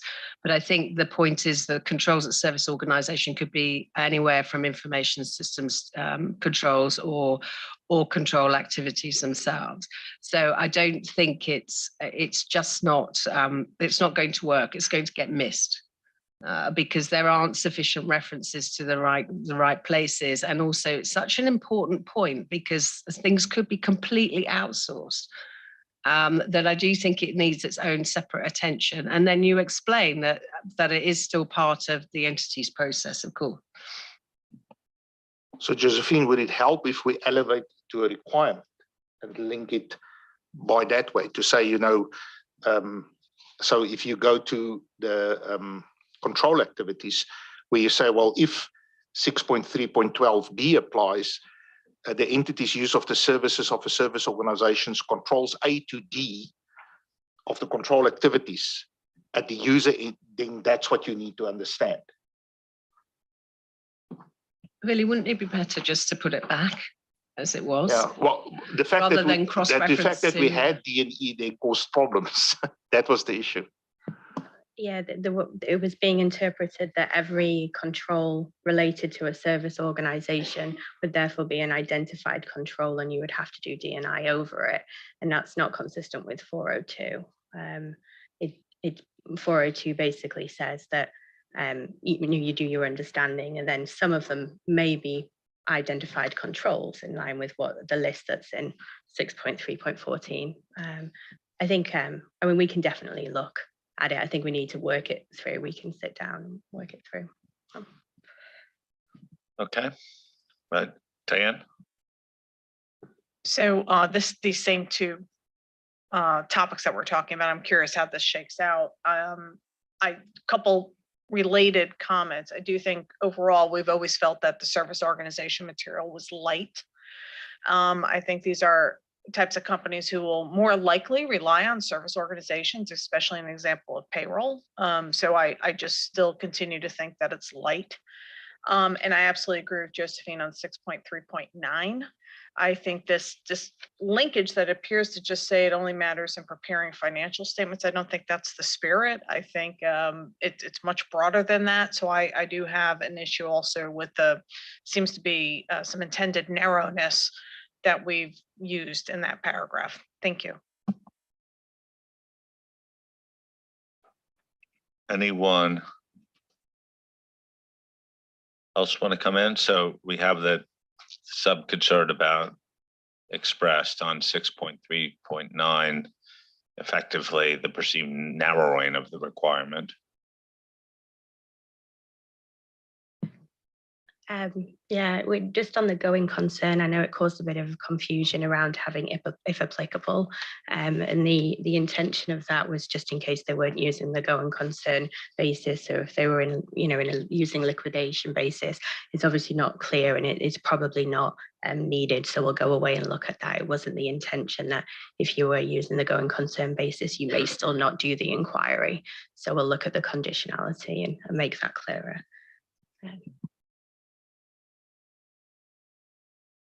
I think on the other points, we have gotten some suggestions and also things that we need to take back with the task force and consider to clarify. I don't think we have any. We've gotten good direction and feedback on these areas, so there's nothing unclear. So as Diane would like to say, you'll noodle on it. We'll think about it.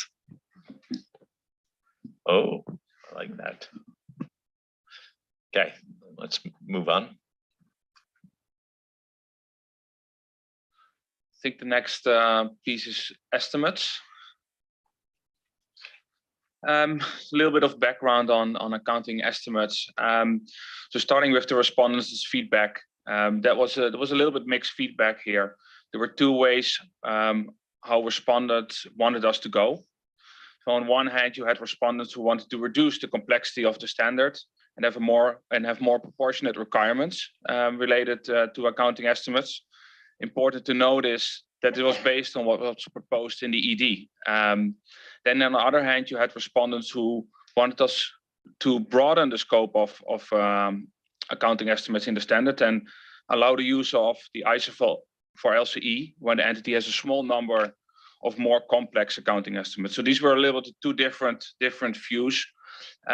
So what we discussed in September, some key takeaways from that meeting, at least that the task force had, is that the board broadly supported the task force's proposals on how to reflect accounting estimates in the authority. And then we added a new qualitative criteria for accounting estimates, and that says like the entity financial statements typically do not include accounting estimates that involve the use of complex methods or models, assumptions, or data. So the board suggested then in September task force to further consider alternative wording for the word typical, since typical is might not be clear because it's not in the CASP guidance. So we will be looking at that and provide an updated authority and in the draft of the ISO for LCE that will present to the board in June. Then the board also suggested that further guidance on accounting estimates could be included in the supplemental guide on authority, which we'll also do and we'll bring to the board in June. So you'll see more of that coming. And then lastly, given the changes to the authority, the board supported that the task force would review the requirements in ISO 540 to evaluate if any additional requirements and application material, so EEM then for in the ISO for LCE, should be included. And that is what we have done, and that you can see in what we've done in part 7. If you can go to the next slide. So the main change that we've done is that we really, like the two main changes, and it's really that we aligned the structure way more with ISO 540 revised, and we included additional EEM, given that the scope is a bit broader. So ISO 540 revised includes 3 testing approaches for accounting estimates. And these 3 are, the first one is obtaining audit evidence from events occurring up to the date of the auditor's report. And the second one, testing how management made the accounting estimates. And thirdly, developing an auditor's point estimate or range. In the ED ISO for LCE, so in the exposure draft, this used to be included in one requirement addressing all of these 3 testing approaches. So in aligning the structure closer to ISO 540 revised, we included one overarching requirement addressing these 3 approaches, and then for each of these 3 testing approaches, we have now a separate requirement, same as in 540. The 2 main advantages of this is that it broke up this long requirement, where we therefore think it's more clear. And secondly, it allowed us to add EEM and structure the EEM better around accounting estimate. And the EEM we added is based on suggestions from respondents and of a review of ISO 540 revised, the application material there. And based on that, we decided to add EEM in the ISO for LCE. Then one last thing I'd like to highlight is that we recognize that in a typical LCE, often the first testing approach, so events occurring up to the date of the auditor's report, that will provide sufficient audit evidence, and it's also the relatively often the easiest way of auditing an accounting estimate. So therefore, we added under 7.4.18 EEM to steer auditors that way, and to really highlight that that could be a good way to go for in an ISO for LCE. And with that, I will be interested in your views on part 7. Josephine has been staking her claim for the last 15 minutes. Okay, Jess. Okay, thank you. Yeah, I think this is so much better and so much clearer. Thank you for that. I just have a little suggestion. When you're in 7.4.18D and the management hasn't undertaken sufficient steps, so the auditor requests management to perform additional procedures. In that case, where something still isn't quite right, then that would probably be when you jump to developing your own point estimate or range as an auditor. And so I think the connection there, which is in 540, I think it's paragraph 27B, but just check that leap from 7.418D to 7.418E needs that extra consideration, because you wouldn't automatically go into 7.418E. Does that make sense? You just need that consideration, that extra step. And then I had a couple of other little editorials I can send. Thank you. Okay. Edo. Thank you. Yeah, I also liked what you've done with this section. Where I was struggling a bit, and whether this, I didn't think it necessarily made it clearer, is you've taken out 7.4.16 and added 7.4.18A. I think I preferred 7.4.16. Well, I think it serves as a useful reminder. It does bring in the disclosure. I think that is my personal preference would be to keep that and leave 7.4.18 out. I didn't think that change was necessary. Thank you. Okay. Any other comments on accounting estimates? I think that means you're getting support for the approach you took after last board meeting with some suggestions. Okay, Jesper and Kai. Yeah, so it's on Josephine, on your point, like I'll have a look at that with you, because I do note that we have that indeed in 540, that link between these requirements. So we'll see how we can build that in. Ada, on your point, like we deleted 7.4.16 as we thought it was more duplication, what's already in there. It's generally already earlier in part 7, and that we added the 7.4.18 specifically for the disclosures. But I recognize your point right now, so we'll have a look at that. Okay. Should we move forward?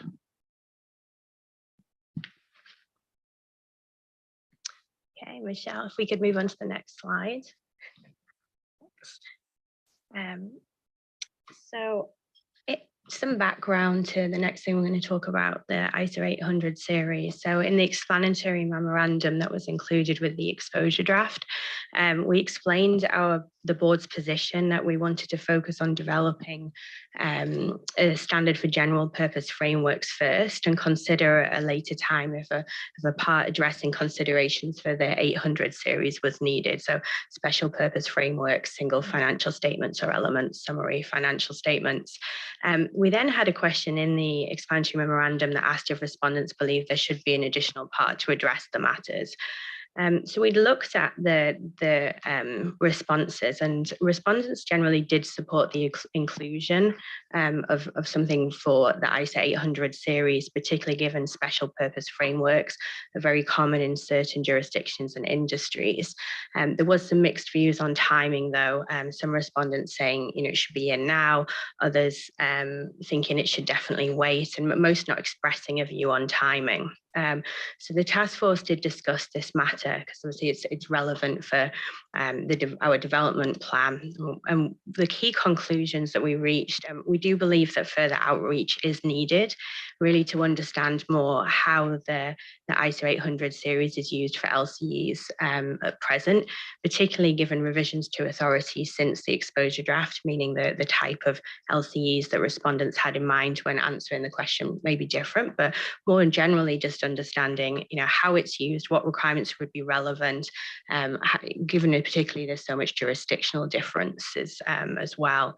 And so we came to the conclusion it would make sense to do this outreach after finalization of the ISO for LCE with its current content in. In the meantime, we do understand that we we do need further consideration. There's questions, for example, can you opine on a single financial statement under the 800 series when you've audited under ISA for LCE? Could you use a special purpose framework as long as you bridge the differences? So we understand that we will need to consider that further, but we wanted to at least discuss, get direction from the board regarding our position to not develop another part at this point for the ISA 800 series, although we do intend to go away and consider if guidance is needed or other kind of smaller changes to address these areas. So anything else you wanted to say on that? No. Okay, so if we move on to the next question, I believe it's our last question of the day, actually. We just wanted to get board's views on this area, given respondents' thoughts and the task force considerations. Isabel? Yes. I'm in the camp of the people that do believe that it's important to deal with that somewhere. The example that is coming to my mind, and it's based on my own personal practice as an auditor, it's, for example, in the not-for-profit sector, when you are asked to perform an audit of a statement of cost for a donor. And this does happen quite frequently. And an audit of the annual financial statements may have been done or not. Sometimes they just appoint an auditor to audit a statement of cost, and sometimes they have an auditor auditing their financial statements, and they need to provide an audit of a statement of costs at some point in the year, maybe not at your end, but they need to, something needs to be produced to the donor. However, I'm very comfortable not to delay the process of issuance of ISA for LCE at this stage and consider that in a second step. Josephine? I just wanted to let you know that I support the view of the task force. Thank you. Eda? Yes, thank you. I was also thinking about the complexities that could arise in practice when the statutory accounts of an entity have been audited using ISA for LCE. And they need to provide a statement whether they're a small publisher on the published amounts, or there's various single statement type stuff that needs to be presented to third parties of the entities, stakeholders in the entities, and the complexity that it will then throw up because the underlying financial statements weren't audited on the basis of ISA. So I think it will be an issue in practice. I agree with Joseph. I agree with Isabel that we shouldn't. This shouldn't hold up our exercise that we're doing now, but we cannot leave it off entirely. Thank you. Wendy? Thank you, Tom. I just wanted to echo what Isabel and Ado said. And I guess it also ties in a little bit into the transition discussion that we should have, because you'll run into the same issues of having done audits under the different standards, and how does that impact other audits? How does it impact the transition, but how does it impact 800 type audits? Okay, we will need to make sure we have firm guidance to task force, but let me sort of hear what state what I'm hearing. Actually, it seems like in support effectively of the task force viewpoint that we should not hold up the standard to deal with 800, but listening to people and understanding the practical realities, and maybe some way in the interim to deal with some of the practical considerations, maybe a way forward, but please don't hold up the completion of ISA for LCEs. And we will not likely have a specific section, or we will not have a specific section that deals with 800 unless there's some magical way to do it without re-exposure or change in the standard. Yeah, I think that's a clear direction from the board there. As Amy said, we can also look into how we can give some further guidance on how we can deal with this in the interim. So People agree with that conclusion? Okay. Concurrence. Kai, back to you. Thank you, and thank you to the board for good direction on what we've done drafting since the last meeting. I think this is our last slide for today, the way forward. As I said earlier, the exposure period for the group audit part, it ends May 4th. In June, we will bring a full draft of the standard back to the board.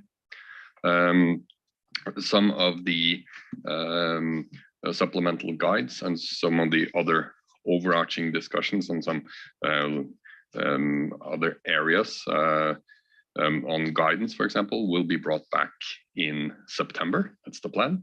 And then the plan is to have the expected approval in December. But directionally, I'm very happy that the board seems to agree with the direction we've taken, and that there is not any showstoppers, so to say, from what we've heard at this meeting. So very happy with input and direction from the board. So back to you, Tom. Okay, thank you. Jim, this topic got a lot of airtime at the CAG session a couple weeks ago. I wanted to see if you had any reflections based upon what you've heard. Thanks, Tom. And I think some of the points that were brought up by the board members here today were reflective of the discussion. And I think it moved in a way that the CAG would support. Thanks. And Janine, any observations from the PIOB? Well, I think good discussions, and yeah, in essence, more the general comments that we already published also on this standard still apply. Things like the importance to keep focused on whether the LCE audit is of equal quality and level of assurance, not to dilute the value of the ISAs and audits in general, the scalability and proportionality that needs to be balanced, especially when aiming at maintaining the same level of assurance and same level of audit quality when applying the ISA for LCEs. And yeah, it's good that the board decided to go for transparency in the engagement letter towards the audited entity, which will also be important to be there through the audit report towards users of the audit report. And yeah, we continue to support this project for the potential it has in addressing or preventing jurisdictional fragmentation. So thank you. Thank you, Janine. Okay, our plan is the following. We will break now for lunch. We will reconvene at 1 p.m. So that's a half hour in advance of when we anticipated starting. At that time, we'll call on Sue and the PI task force to present, and hopefully we'll complete the PI work today. And then we'll break for the day, and then we'll talk a little bit about what we'll do tomorrow at the close of the session. Does that sound like a good plan? Okay, we'll see you at 1 p.m. our time.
Okay, I think it's time to get back to work. I see that expression, Diane. You don't think it's ready to get back to work? Yeah. So we're gonna turn to pies. Sue, it's great to have you at the table to lead this. And we have Kalina and Ida, who's also recognizes just the IAASB staff. We'll have to get you a good name tag, Ida. But welcome. I think this is probably your first time at the table, so welcome to the board table. I see Andy Venters joining us from IAASB. Great to see you, Andy. It's great to have Likewise. you. Thank you. And I think, Sue, the floor is yours.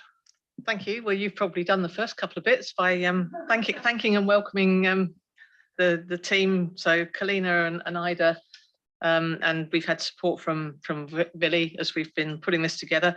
We must recognise Michelle in the clicker position, because that's very that's fundamental to how we get through today, I think.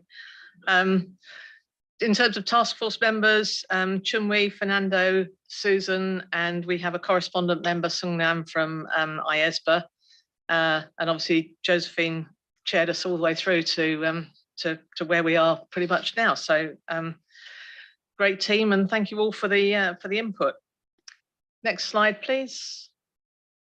In terms of our agenda for today, the main goal is to give you an overview of the feedback and the comments we had on the exposure draft for the narrow scope amendment, which is track 1 of the project, and to get your views on the task force's initial views and recommendations. And as a reminder, as Billy explained yesterday, the expectation is that we'll be looking at this for approval in June in our next meeting. And then we also want to discuss a way forward in relation to a revision to ISRE 2400 revised to address transparency, and that's a track 2 matter, but we did get feedback on the exposure that we'd like to share with you. Next slide, please. So we presented to the CAG. I've lost track of how many weeks ago it was, but recently. This is probably going to be the final discussion with the CAG before the approval of this standard. We noted majority support from the CAG members for the conditional approach that we've got built in, noting that it would present a workable solution to operationalise the IAASB transparency requirement, including for public sector audits. There's a public sector member there, and that was very helpful to get that input. Consistent with the feedback that we had on the ED, we did have a few CAG members expressing a preference for an unconditional approach, noting that that would offer greater transparency as well as the impact on consistency of auditors' reports. There was a question that was raised by one of the CAG members around the extent of comments and response rate that we'd had, the 90-day comment period, which Vinny and Tom fielded brilliantly, just to note that 38 responses in relation to a narrow scope amendment was we felt was an acceptable response rate, particularly bearing in mind that, of course, the IAASB exposure draft had also been subject to public comment, and a number of the commentators were representing groups of stakeholders. In terms of track 2, we had broad support for the proposals and recognition of aligning the key concepts and definitions of the IAASB standards and the IAASB code. The main comments that we had were really around communicating CAM, and noting that careful considerations needed in determining the scope of entities that will be subject to the requirement. Obviously, at the moment, it's listed. There were suggestions around it may be relevant for certain subsets of pies or larger pies, or requests to allow jurisdictions flexibility when determining the scope of the requirement. So obviously conscious that there is a scope discussion there. Jim, I think I'm hoping that captures the key points. Obviously, if you'd like to add, that would be great. Your hopes have come true because I think you captured very well the discussion and there was support from the CAG. Thanks. Thanks, Jim. Let's hope hopes keep going. That's great. We'll get the next slide, please. So moving on to the responses to the ED, as I said, we had 38 responses from geographical regions, all geographical regions. We had 5 responses from regulators and auditor oversight bodies, 2 of which are monitoring group members. That's IOSCO and IFIAR. We didn't have any responses from preparers or those charged with governance, investors or investor representatives, although we did have the IOSCO response, which of course captures some of the investor community. Next slide, please. So we're now going to move into the Sue and Kalina double act here as we go through some of these pieces. Kalina is going to provide the overview of the responses we have, and I'll run us through the task force recommendations. So Kalina. Thanks, Sue. The first question we had in the ED was whether the auditor's report is a suitable mechanism to provide the transparency disclosure. What we heard is broad support for the auditor's report. Some of the comments that were made that it is a very clear mechanism to operationalize IASB's transparency requirement. It is also very optimal in terms of timeliness and accessibility and consistency for users. And having that in mind, it's preferable to other mechanisms that may be available to certain jurisdictions and of course, may not be in the IAASB remit to deal with. Just a few views that kind of more pervasively came through from the responses was there was a recognition that it's important to allow flexibility for jurisdictions that do have alternative mechanisms to provide the disclosure. And also respondents commented that clarity is needed when the auditor's report is not publicly available or has limited distribution. And they provided a number of suggestions for IASB to consider in this regard. IASB has already mentioned in their basis of conclusion that following the IAASB deliberations, this will be a matter that they would consider. So once the approval in June goes forward. So that's what we had from the feedback, the key points. Back to you. Thank you. So this, hopefully the recommendation is going to be fairly straightforward. As Kalina says, the feedback is that the auditor's reports a clear mechanism to operationalize the transparency requirements. So that's what we're recommending. If we take the next slide, please. This is the questions for the board. Firstly, we have the general kind of due process question, which is whether you agree with our summary of the feedback. You've had the opportunity to look at the various reports and whether there's anything else that we should be considering in relation here. And then purely in relation to the question about using the auditor's report as a mechanism for public disclosure, whether you agree with our recommendation. We will come back to other points around the use of the term PI and the conditionality in later questions, but this is simply about do you agree with using the audit report? Thank you. Okay. Any concerns related to one or disagreement with the task force conclusion related to question 2? Okay, I think you have support both in terms of your summary and for the overall conclusion that the auditor's report is the appropriate mechanism for publicly disclosing when the auditor has applied the relevant ethical requirements for independence for certain entities. So, perfect. Thank you. Thank you very much. Next slide, please, Michelle. Okay, so we're now going to look at the proposed amendments to ISO 700, and Kalina's going to take us through the feedback that we had. Thanks, Sue. So again, broad support for the proposed amendments in the ED. Yes. So there was broad support from respondents for the conditional approach proposed in the ED. There were, however, 3 respondents, including the 2 monitoring group respondents who provided suggestions how to strengthen the proposals, and that included preferring an unconditional approach. This involved mandating the transparency in all cases, provided that the relevant ethical requirements do not prohibit such disclosure. Another point that came through from the responses is there was a few respondents who were providing comments that the use of the term differential in the requirement may not be clear, including in terms of translation, and should it be retained, then it's probably appropriate to explain this or define it.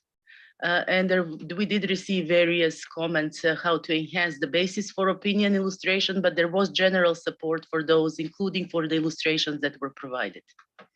So Sue, back to you. Okay, thank you. And so, as you can imagine, we spent a lot of time discussing the feedback on the conditional requirements. Obviously, the slightly mixed views were important, and we have, as you can see, explained in the issues paper, we have recommended that we believe the conditional requirement is appropriate, taking account the quite extensive views we had about the need for jurisdictional flexibility, and people who cautioned about the unintended consequences of operationalizing the transparency requirement of the code into the audit report. So, for example, where you're in jurisdictions where you've got multiple ethical codes, and there were concerns about imposing an obligation, even if the ethical codes don't require disclosure. So there was, as I say, as we've explained in the issues paper, there were a number of considerations that we were very conscious of in making the recommendation. We also considered the use of the word, the term differential and certain entities in the proposed revisions. We considered the audit reports where it's prescribed by law and regulation, illustrative auditors' reports, a discussion around mitigating the risk that the entity is viewed as a PI when it in fact isn't a PI, and matters relating to group audits. So as you can see on the slide, and thank you, Michelle, so those are the areas that we looked at. And you've got the revised drafting in agenda item 7A that we're proposing here. So if we could take the next slide, please. That's got the questions for you. Again, whether you agree with the summary and whether there's anything else we should be considering. Do you agree with our recommendation as we had in the exposure draft for the conditional requirements based on the feedback that we've had and the considerations we've done? And then thirdly, for any views on the proposed changes in item 7A. Tom, I don't know whether you want to deal with those as a group or whether you want to split 1 and 2 out from 3 entirely. Yeah. So let's deal with 1 and 2 first, and then talk about the actual text that's in 7A. Let's deal with 1 first. Any suggestion that the analysis isn't fully complete? So I think people are happy with the analysis. Co-agent. Thank you very much, Tom, and thank you very much, Sue, for the explanation. I'd like to comment on the process, I would say. So because these are the disagreement from the MG members, IOSCO and IFIR Standard Coordination Working Group, did you directly communicate with them about the direction you are heading at right now, or you have not?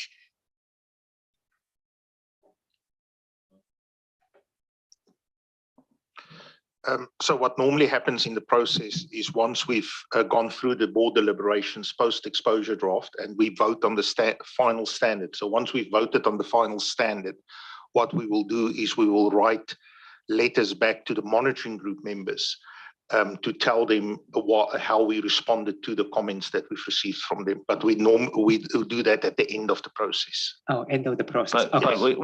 we also have a number of engagements with monitoring group members throughout the process as well. So I don't want to think like we're at the very beginning stages of considering the comment letters. So generally we like to consider the comment letters as a whole first, and we're not to the actual completion of the ED. We're at the first go around. So we would anticipate engagement on this topic throughout the development of the next phase, which is to a completed standard. So I just want to confirm with the task force whether my understanding is right. So I picked up from the monitoring group comments that they would favor a unconditional requirement, but they gave us a bit of leeway in the sense that we would only disclose the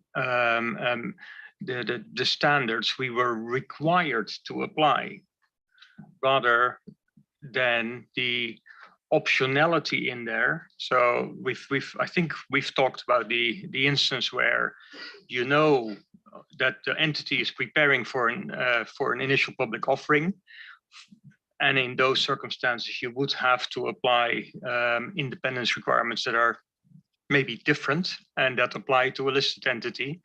And even if you have done so voluntarily in anticipation of, you wouldn't be required to apply those for the statutory financial statements. And I thought that the suggestion from the MG was that MG members was that, well, just articulate what you have applied. And I just want to try to confirm my understanding, because if that's the case, I actually would be happy with such a suggestion. Okay, so Josephine, you want to come in? Oh, you okay? Okay. So we're sort of, this is somewhere between questions 1 and 2, but that's fine. It's a question of whether we understand what the analysis has put forward. So Sue? So we did discuss what you've described, Ado, and there was a concern in the task force, I think, that that actually if you had applied one set of standards, but you reported that you'd done something else, and maybe the following year, you know, if in that situation where you've got something going for an IPO, there was a danger about what was in the market, because it was essentially you could be seen as misleading in that you're saying you've done one thing when in fact you've done something else. So we were concerned about some of the moving between the different situations. Josephine and then Warren. So in respect of the IAASB code, so if you're only applying the IAASB coding, you have decided through policies and procedures and agreement with management that you will apply the differential requirements. You do have to be transparent about that. That's the way the IAASB code is set up. You can't ignore that particular part of the code. And Andy's there, so I'm hoping he'll be nodding away. But I think to Sue's point, if you're in a situation where there isn't that requirement in the code, so it's where you can almost bypass it, then that would get caught up in this unconditional, and that could be problematic. So I think that's where they're going. But just to be clear, the IAASB code would require it if you went down that route. And thank you for clarifying that. So if I summarize that, the suggestion by the monitoring group members would not be able to be applied in practice because the IAASB code prohibits it. Okay, thank you. Warren? Thank you. Sorry. Thank you for that explanation, Josephine. It was something I was a little bit confused about myself. So I just want to make sure I'm understanding this. If you're in a jurisdiction where only the IAASB code applies, then we are saying And under those circumstances, this additional disclosure requirement in ISO 700 would automatically be triggered.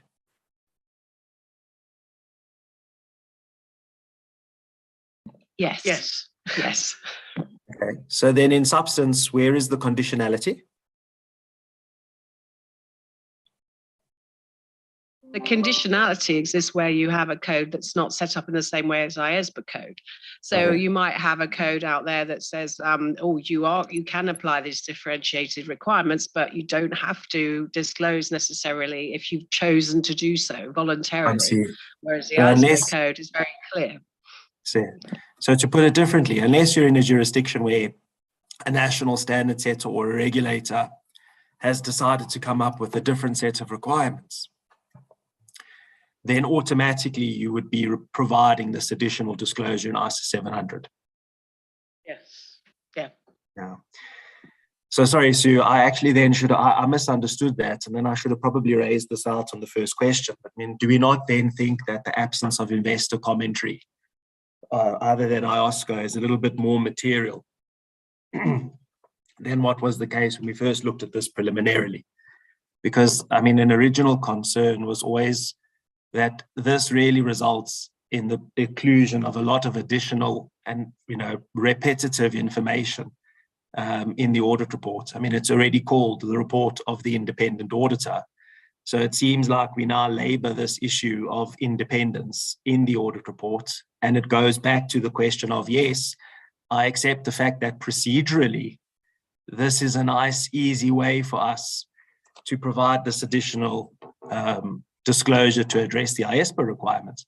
But does this necessarily enhance transparency, and does this provide useful information to the readers of the audit report? And then if so, how is that achieved? Because I didn't see any of that coming through in the response letters. And on the contrary, the response letters, unless I'm missing something, just concentrated on the sort of operational, sort of procedural issue of, yes, this will be a neat way to address the requirement that IAASB has imposed a disclosure provision in its code, or am I still missing something? Well, Lauren, I think in reality, we are operationalizing the IAASB reform, and I actually have a hard time thinking the addition of 5 words, or is it 6, that are fact obscures anything and certainly doesn't make anything worse, but actually provide some clarity and function to our coordination with IAASB. And it is the only logical place that people would go universally in terms of this disclosure. And so if we were adding 15,000 pages or even a page of detail here, that would be one thing. But I think we're doing a very practical execution of the new IAASB requirement. So that maybe I have lower expectations on what we're trying to achieve here, but I think it's an important execution that we're doing. And I don't find it particularly burdensome from my perspective. I agree with you. It's not particularly burdensome, and I agree that it's only 5 words. But I just wonder if it doesn't set a precedent of adding more and more to audit reports. If we look at the history, the audit report didn't go from being a 1-page document, which is where it started, to where we are today overnight. It's sort of been a progressive process of adding and adding and adding over the years. This just seems to me to be a marginal addition. So I take that point, a marginal addition. And I agree that it doesn't make the situation worse, but I don't think it makes the situation necessarily better, because it just reiterates the fact that the auditor is independent, which we already knew based on the title of the document. So, well, I mean, yes, I take. So I think it's doing something more than just saying that the auditor is independent. I thought the original rationale here was saying that in the instances of PIs, that there's a need for enhanced confidence and that there are enhanced requirements associated with PIs. And we're flagging that in the auditor's report. if I'm going back a year or so in this project, right? Sue, is my memory right on the whole genesis of this effort? As I understand it, I mean it's been going for some time, and I think there's there are limited mechanisms at our disposal to achieve the operationalization of what we need to do. And I think, Warren, some of the comments around the use of the audit report are wider than just this. They're reflecting the fact that people can see more changes coming. And so I think that's perhaps the driver behind some of these, rather than the very limited edition that we have at the moment in this. No, look, I mean, I take all of the points. I agree with what you've said. I'm not disagreeing, but it does seem to me like it's 80% procedural and 20% providing useful information. But I think, and I'll leave it there. Okay, and no one else has a fundamental objection. And I think we supported in the previous round the conclusion in the auditor's report. So, Warren, your comments are well noted. They're good admonitions to us going forward, but I think we're fine where we are. I think we're going really now into question 2 right now, and maybe we should start taking comments on question 2, which is the substance. Sort of question 3 to some extent is the execution of that in language. Any comments? Maybe we should just even do both at the same time, 2 and 3. We got a little bit of a question on the conditional versus unconditional here. Janine? Yes, thanks, Tom. I'd like to ask a question that still actually relates to the analysis for the task force, because when I read the papers, the task force uses broad and majority support, and it triggers me from a public interest framework perspective, and that's why I have a question. So how did the task force weigh responses and arguments like the complexity of multiple ethical codes on the one hand versus things like that regulatory bodies mentioned, like consistency, transparency, and if I think about it, also something like a level playing field, it could also be maybe in the public interest, those kind of aspects. I'm just curious how you weigh these different responses, because it's not a numbers game in that sense, although the percentages may point at that if you look at the slides, but it's of course more the qualitative side of the arguments that should be weigh much more, I think. Yeah, thank you. Billy? Yeah, thank you, Janine, for that question. And I think the first thing I want to reiterate is we certainly do not count votes. I mean, the bottom line is when you get however many comment letters, we have to analyze them. And part of the analysis is you do get to an analysis, as you see in the spreadsheet, where the numbers are reflected. But we also clearly indicate that in paragraph 33 of the issues paper, that we nevertheless recognized that the three respondents that proposed a unconditional requirement were respondents from the monitoring group and one other regulator. So that's why the task force also spent considerable time on discussing the balance of the arguments.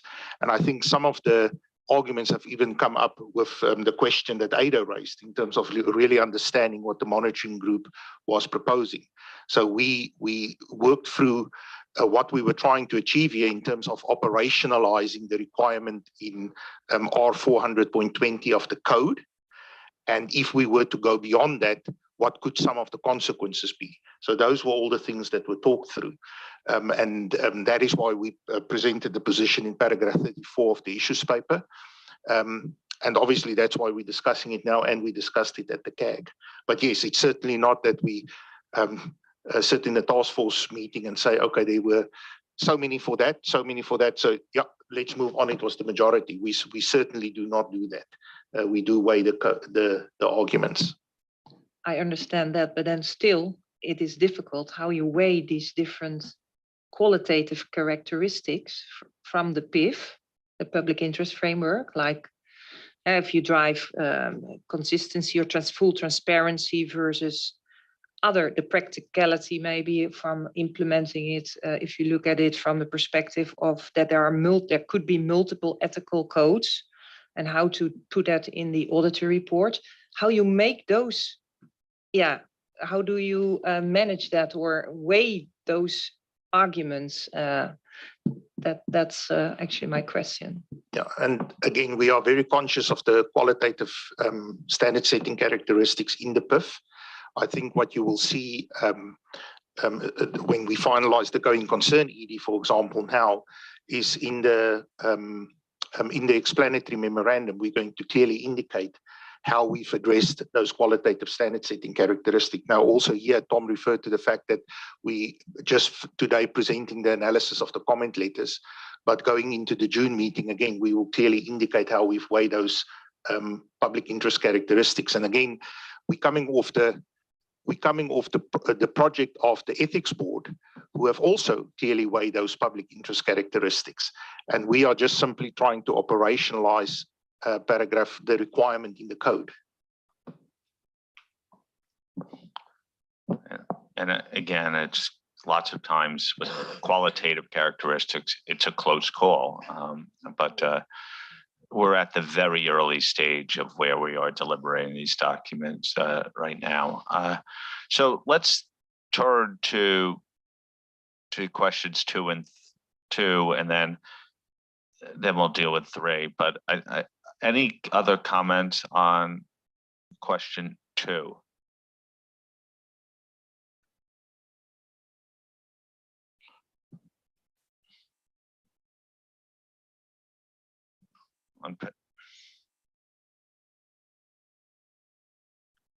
None? Okay. Then let's turn to question 3. Oh, Julie, sorry.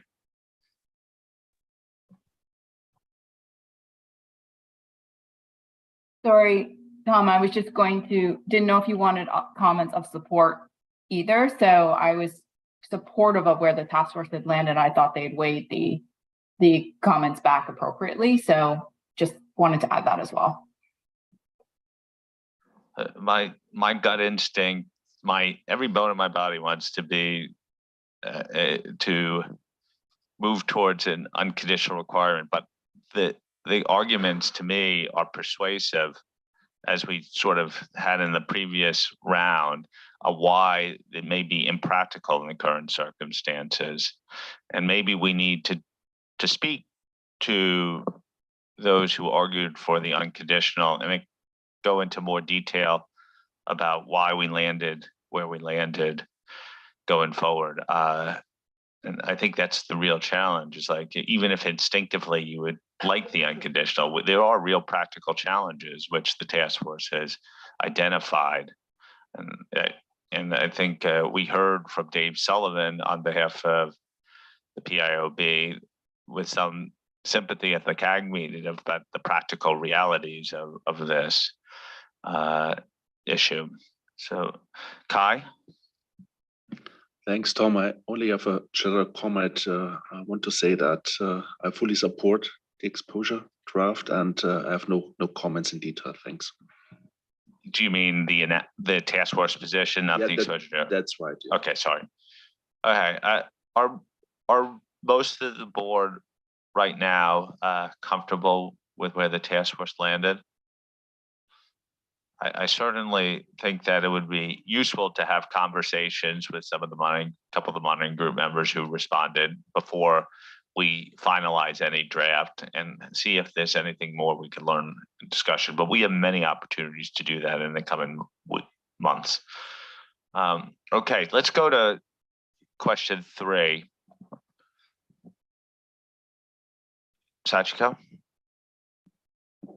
Thank you. First of all, Sue and Kalina and your team, thank you very much for your work. I have one comment on the proposed change on 700. appendix illustration 2, which is about the auditor's report on consolidated financial statement. From the issue paper, I understand that the task force proposed not to include the word consolidated because we want to avoid the risk of providing misleading impression that there is another ethical requirement for the audit of consolidated financial statements. And I understand the point is technically very correct, but my little worry is that I think some people may think the proposed wordings a little bit odd because this illustration is for audit of the consolidated financial statements, and the proposed wording is the only place that refers to the financial statements instead of the consolidated financial statement within the auditor's report. And for example, previous sentence refers to the consolidated financial statement. So by using financial statement instead of consolidated financial statement, I think there's a different risk that the readers with the auditor's report might misunderstand that applicable ethical requirement has not been applied, or people may think it is just an editorial error. So I think maybe we need to think about the risk, which risk we want to avoid more, and the way pros and cons of using technically accurate wording versus using wording that are easy to understand by usual users. So I'm sorry, I don't have an alternative good wording suggestion, but that is my observation to the proposal. Thank you. Okay. Isabel? Yes, my comment is on A35B, so A35B, and it's the paragraph that tries to solve the issue when we say we have applied the ethical requirement for PI, and the entity is not a PI. But I'm not finding this paragraph to help at all, because the solutions that are proposed is we encourage management or who's charged with governance to disclose additional information about the nature of the entity. So it would mean that we would still say we have applied the ethical requirements for PI, and management and who's charged with governance will say in the financial statement, we remind you that we are not a PI. So it will not solve the issue. And the second solution we propose is that the auditor will provide additional disclosure, so which would mean that the auditor will say, I applied the requirement for PI, but by the way, it's not a PI. And so maybe would add, but I considered using the rules of a PI because of, which is even worse, because probably they would disclose confidential information because the company is planning to do an IPO in the next 6 months. So I really don't know how this paragraph will help us solve this tricky issue. Thank you. Thank you. Eric? Thanks, Tom. And I'd like to come to that one as well, but I wanted to talk firstly about the changes that we've now added additional or differential independence requirements. And when I spoke with my stakeholders about that change, they were really puzzled about why it was necessary to even have those one or other or both of those words in these materials, because they really seem to just confuse the situation rather than clarifying it.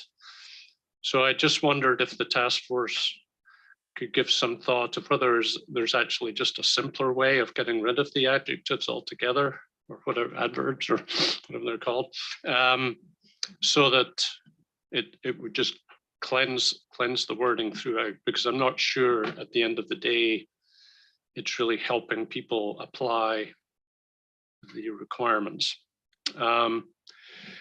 And like Isabel, we had the same questions about A35B. We were not really sure what the objective of this was, or how an auditor would determine or conclude that the public might be misunderstanding this, because that's in the head of the public in the first place. And then, like Isabel is saying, the solution does not really seem to work. So I'm really questioning whether we need this change actually. Thanks. Okay, Diane? So my comment is on the same one. Actually, first of all, thank you. Thank you for all the hard work pulling this here. My comment is on the same one that Eric and Isabel talked about, which is, as we describe in the issues paper, it's the risk that we're treating something as a pie when it is not a pie. And and this may be a technical, so I apologize if we go back to, if ultimately the auditor and the company agree that we will treat the entity as a pie because there's an impending IPO, and that is a mutually agreed decision, and we say that in the statement, do we have to defend? Are we required? So this is the technical element. Are we required to defend why we're applying that standard when the entity is not a pie? And that's the first question. I'm trying to understand, is there a problem to solve? If we are required to defend that or support that treatment when it's not obvious, then I am in the same boat as Isabel, which is, I'm not sure the solutions that we've suggested by the application material will get us there. And I think you're back to the same circular issue, which is who says what, and then where do you say it?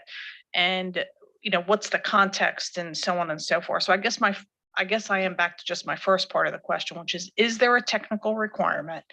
We've both agreed we're going to treat you as a pie. We're going to say it. We're not going to get into any other color or detail. And again, this is an entity that's not public, so maybe they're sharing the financials with the bank. The bank would clearly be aware as to why you're doing this, or other key stakeholders. So that's probably the foundation of my question. Thank you. Edo? Thank you. So a couple of similar comments. So I understand why the task force took differential out of the requirements, but if you still use it in the application material, I'm not sure you're solving the problem for the users, but I think that's what Eric explained as well. I think I had a comment in respect of A35B as well. I think I had less of an issue with it. From all practical purpose and intent, I think the auditor will have a discussion with management along the lines of, look, we're telling the marketplace, if these conditional requirements apply, that we've used the PI independence requirements, and that may raise questions. So you might want to be ahead of it or not. I don't think it's a matter of us defending what we did. It's just a matter of fact. We've applied it, period. So I'm okay-ish with it. Okay-ish. Another comment I had was in respect of the second illustrative. Task force mentioned to insert the word also, but I didn't find the word also in the second illustrative. So I was wondering whether that also needed to have the insertion of also, just as in the first one. Thank you. Josephine?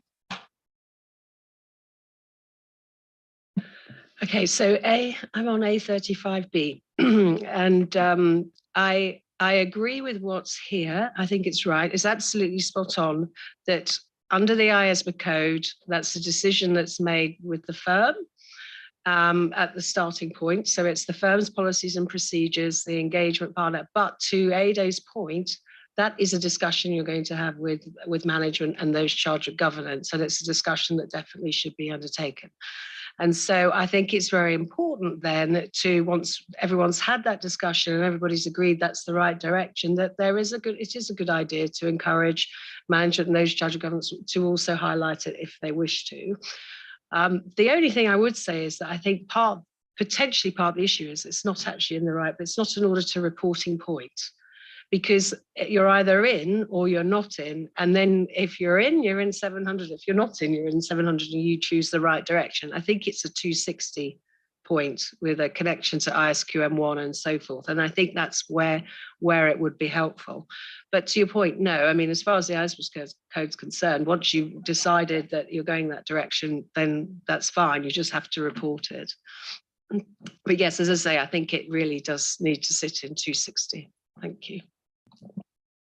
Okay, and one final comment.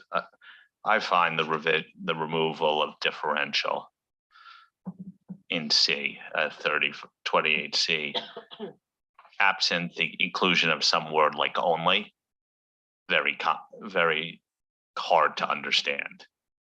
I feel like there has to be some word there that limits is limited in terms of application. Like differential was meant to provide that limiting factor, but maybe it's something like independence requirements applicable only to audits of financial statements of certain entities. But to me, I feel like we're missing some basic thematic point by the elimination of differential. So, Sue? Great, thank you, everybody. So there's obviously stuff for us to take back and have a look at, in particular on A35B, around whether it's adding at all or whether it's in the right location.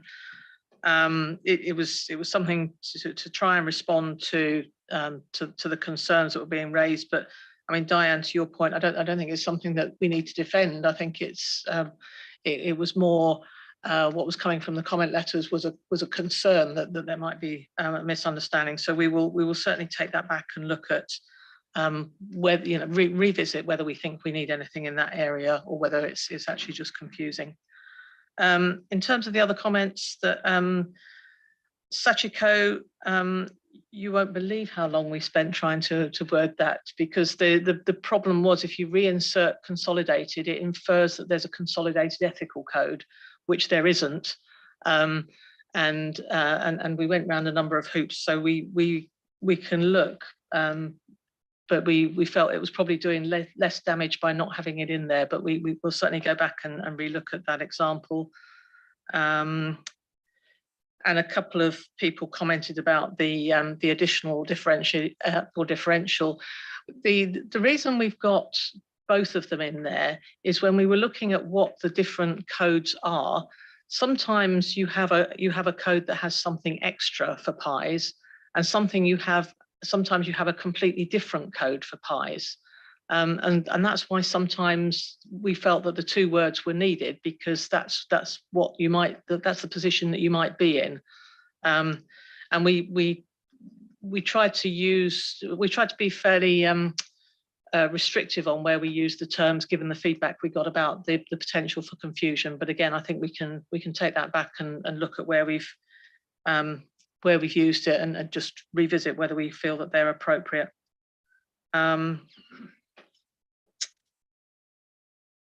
Ado, we'll take your point about the second illustration, I think, and revisit that. And Tom, again, your comment, I think, you know, as I say, there's plenty for us to be looking at and considering. Thanks. Okay, should we move forward?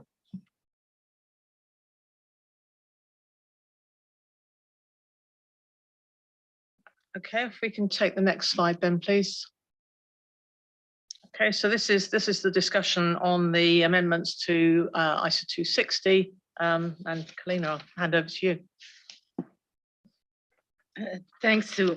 So on 260, we also did receive a lot of support for the application material that was provided in the ED. 4 respondents, including the 2 monitoring group respondents, did suggest how this can be further strengthened.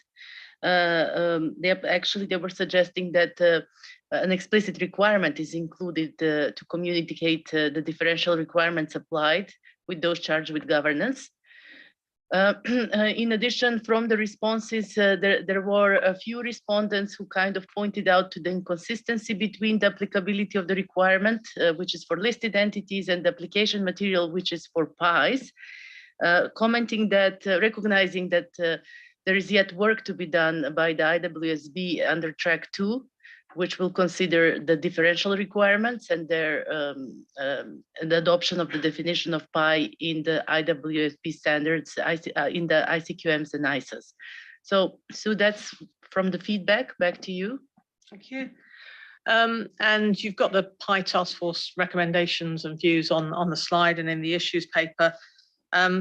We did discuss some of the considerations around paragraph 17 in our last meeting, and our recommendation is that as part of track 2 of the project, we address the requirement in paragraph 17. We've already had discussions about splitting it so that we have a clearer requirement across the board. So over to you, Tom. I think the next slide has got the questions on. So again, whether you feel that our summary is appropriate, and then any views on the recommendation for track 2. Okay, well, obviously voice your concerns if you don't think the summary is appropriate, but we'll take question 5 simultaneously too. Josephine? Thank you, Sue Cleaner. And sorry, I didn't say thank you for all your work, which has got into an immediate discussion about the IAASB code. So I apologize for that. Thank you very much for all the papers, which were excellent. Now, in the analysis of some of the comment letters, I'm not sure the proposals in terms of track 2 deal with the general requests that came through, of which I had sympathy for, and to include a requirement in the standard, so ISO 260, simple requirement for the auditor to explicitly communicate to those charged with governance which independence requirements were applied. So I'm not talking about differentiating or conditional, unconditional. It's literally, we seem to have that step missing. And to our earlier conversation about, well, potentially you may be in a situation where, even if it's in the firm's policies and procedures, you're not required under the code to apply differential requirements, but actually the firm, management and the auditor decide that's the right thing to do.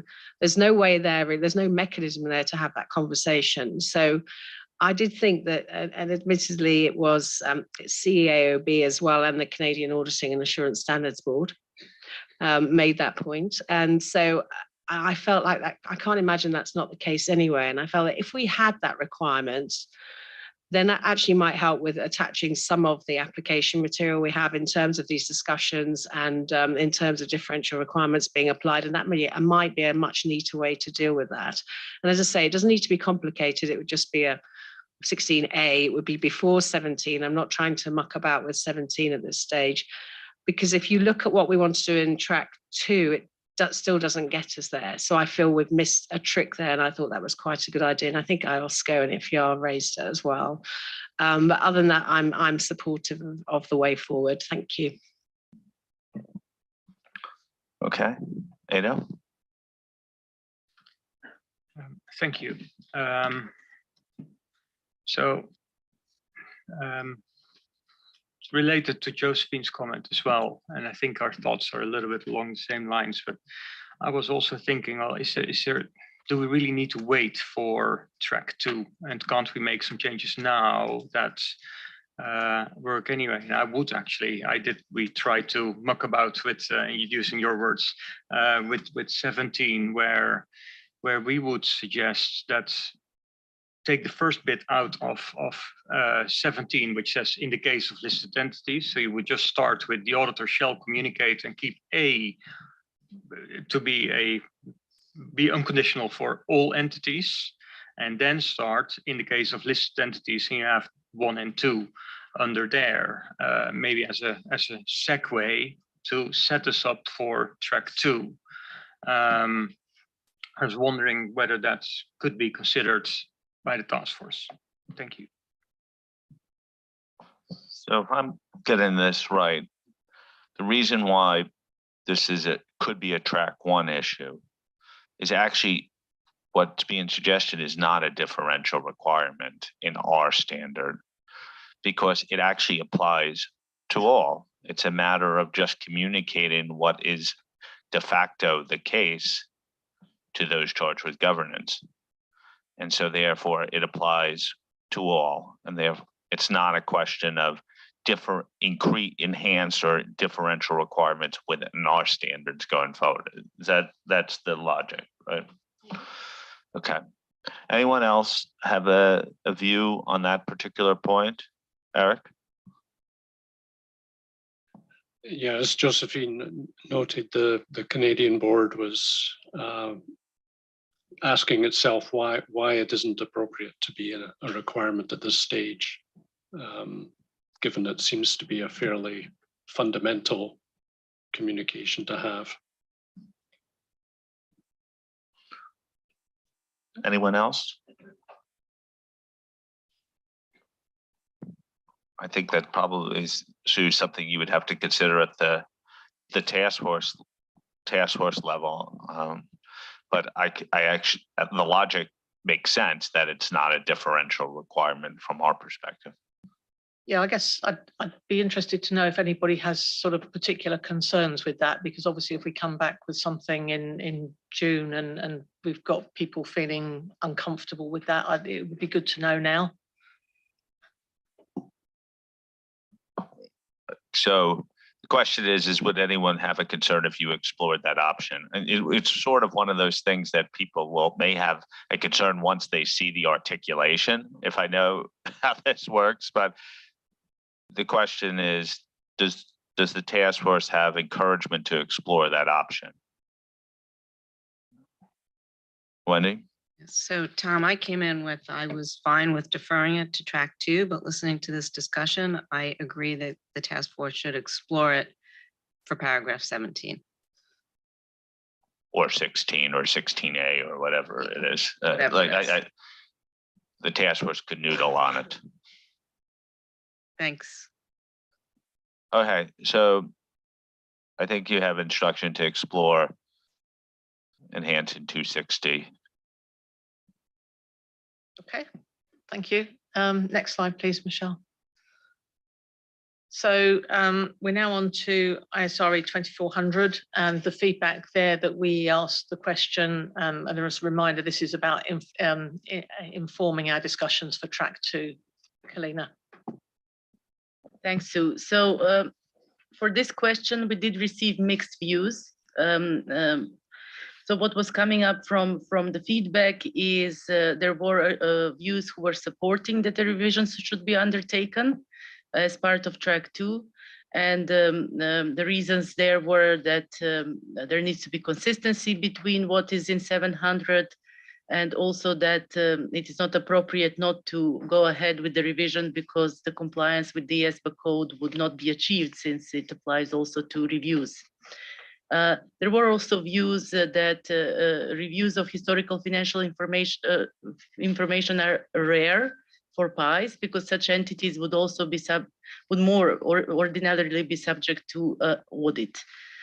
Where we did receive kind of a more consistent message is to the question where we asked respondents to comment whether they would support a similar approach to the revision of 2,400 as in 700, and yes, respondents were generally supportive of the conditional approach also there. So that's what we had from the responses. Okay, take the next slide, please. And in terms of our, before we get on to our recommendations, I just want to reflect on the IAASB considerations. So IAASB, you may recall, didn't specifically discuss the application of the transparency requirements in paragraphs 420 and 21 of their code and how they apply to review engagements in their original deliberations. So their deliberations were focused on transparency in audit engagements. They scheduled a special session in February 2022 to consider the matter of review engagements, and that was observed by myself and the IAASB team. The outcome we've set out on the slide, which is the IAASB supported their PI rollout working group proposal to maintain the scope of the transparency requirements to be applicable to both audit and review engagements. And they also agreed to consider updating the staff prepared Q&A to clarify how that would be dealt with when performing a review under ISRI 2410. So that's interim review engagements. And there was a discussion which would probably mirror any discussion we would have about making sure that that any such guidance wasn't kind of standard setting by the back door. It wasn't providing inappropriate interpretation. But I understand that that IAASB is going to be moving forward on that, and obviously we will coordinate with them as that moves forward. So in terms of our recommendations for track 2, we looked at 2 options really. One, to pursue a revision of 2400 as part of track 2, or to look at it as part of a comprehensive project to revise 2400 in line with future work plan decisions. Under either option, there would be a gap between the effective date of the IAASB revisions and the effective date of the IAASB pronouncement. Our view as a task force was that option 1, which is looking at updating as part of track 2 in relation to this particular area, was preferable. It would have a shorter gap, and in the interim, until the changes in track 2 become effective, we could look at providing guidance similar to the discussion we've had about the IAASB, keeping in mind that, as Kalina said right at the beginning, we don't expect practical situations to be a common occurrence. This is a relatively rare situation. So those are our recommendations. If we take the next slide, please. I think we're just asking there for views on our proposal on the way forward for revising in relation to review engagements. Tom. Thank you, Sue. Isabel. Yes, I think you expected me to comment on this point because I was the one who raised the fact that it applies to both audit and review. To me, indeed, the issue is not with 2400, because I agree with you that it will be rare in real life. The challenge is with 2410 for interim review of listed and PI entity. And as we all know, 2410 has not been revised, updated for many years. It's not even clarified. It's one step behind for many revisions we made in the IAASB pronouncement. And that's definitively something I hope we will soon be able to start and have a full project on 2410, because it's not only touching that, but there are many other aspects and also the drafting style that have to be revised. But that's where it would be relevant to land. Thank you. Thank you. Ida? Thank you, Tom. Yes, so I am okay with bringing it into track 2, 2400, but I had a similar comment to Isabel. My bigger issue is with 2410, and I hope that the increasing disparity will only move up 2410 in the candidate topic list. Because it's getting more and more uncomfortable from where I'm sitting. 2410 in the I try to not use public interest out there, but our 2410 reports are used much more than the 2400 reports in the public, and so that's starting to become increasingly uncomfortable. Thank you. Diane? That's what I was going to ask. I agree with track 2 for 2400, but was my thought. Not as familiar with those versus the US accounting standards, but my sense was it's going to become much more evident that you have conflicting reports, right, in the 2410 environment. So I think that actually might trump, using a good bridge term, trump 2400. Thanks. Okay, Josephine. Thank you. No, I just wanted to offer my support for the task force proposed way forward. I think the FAQs is a really good idea in the interim period. Thank you. I don't hear any objection to the task force approach here and some admonitions on 2410 versus 2400.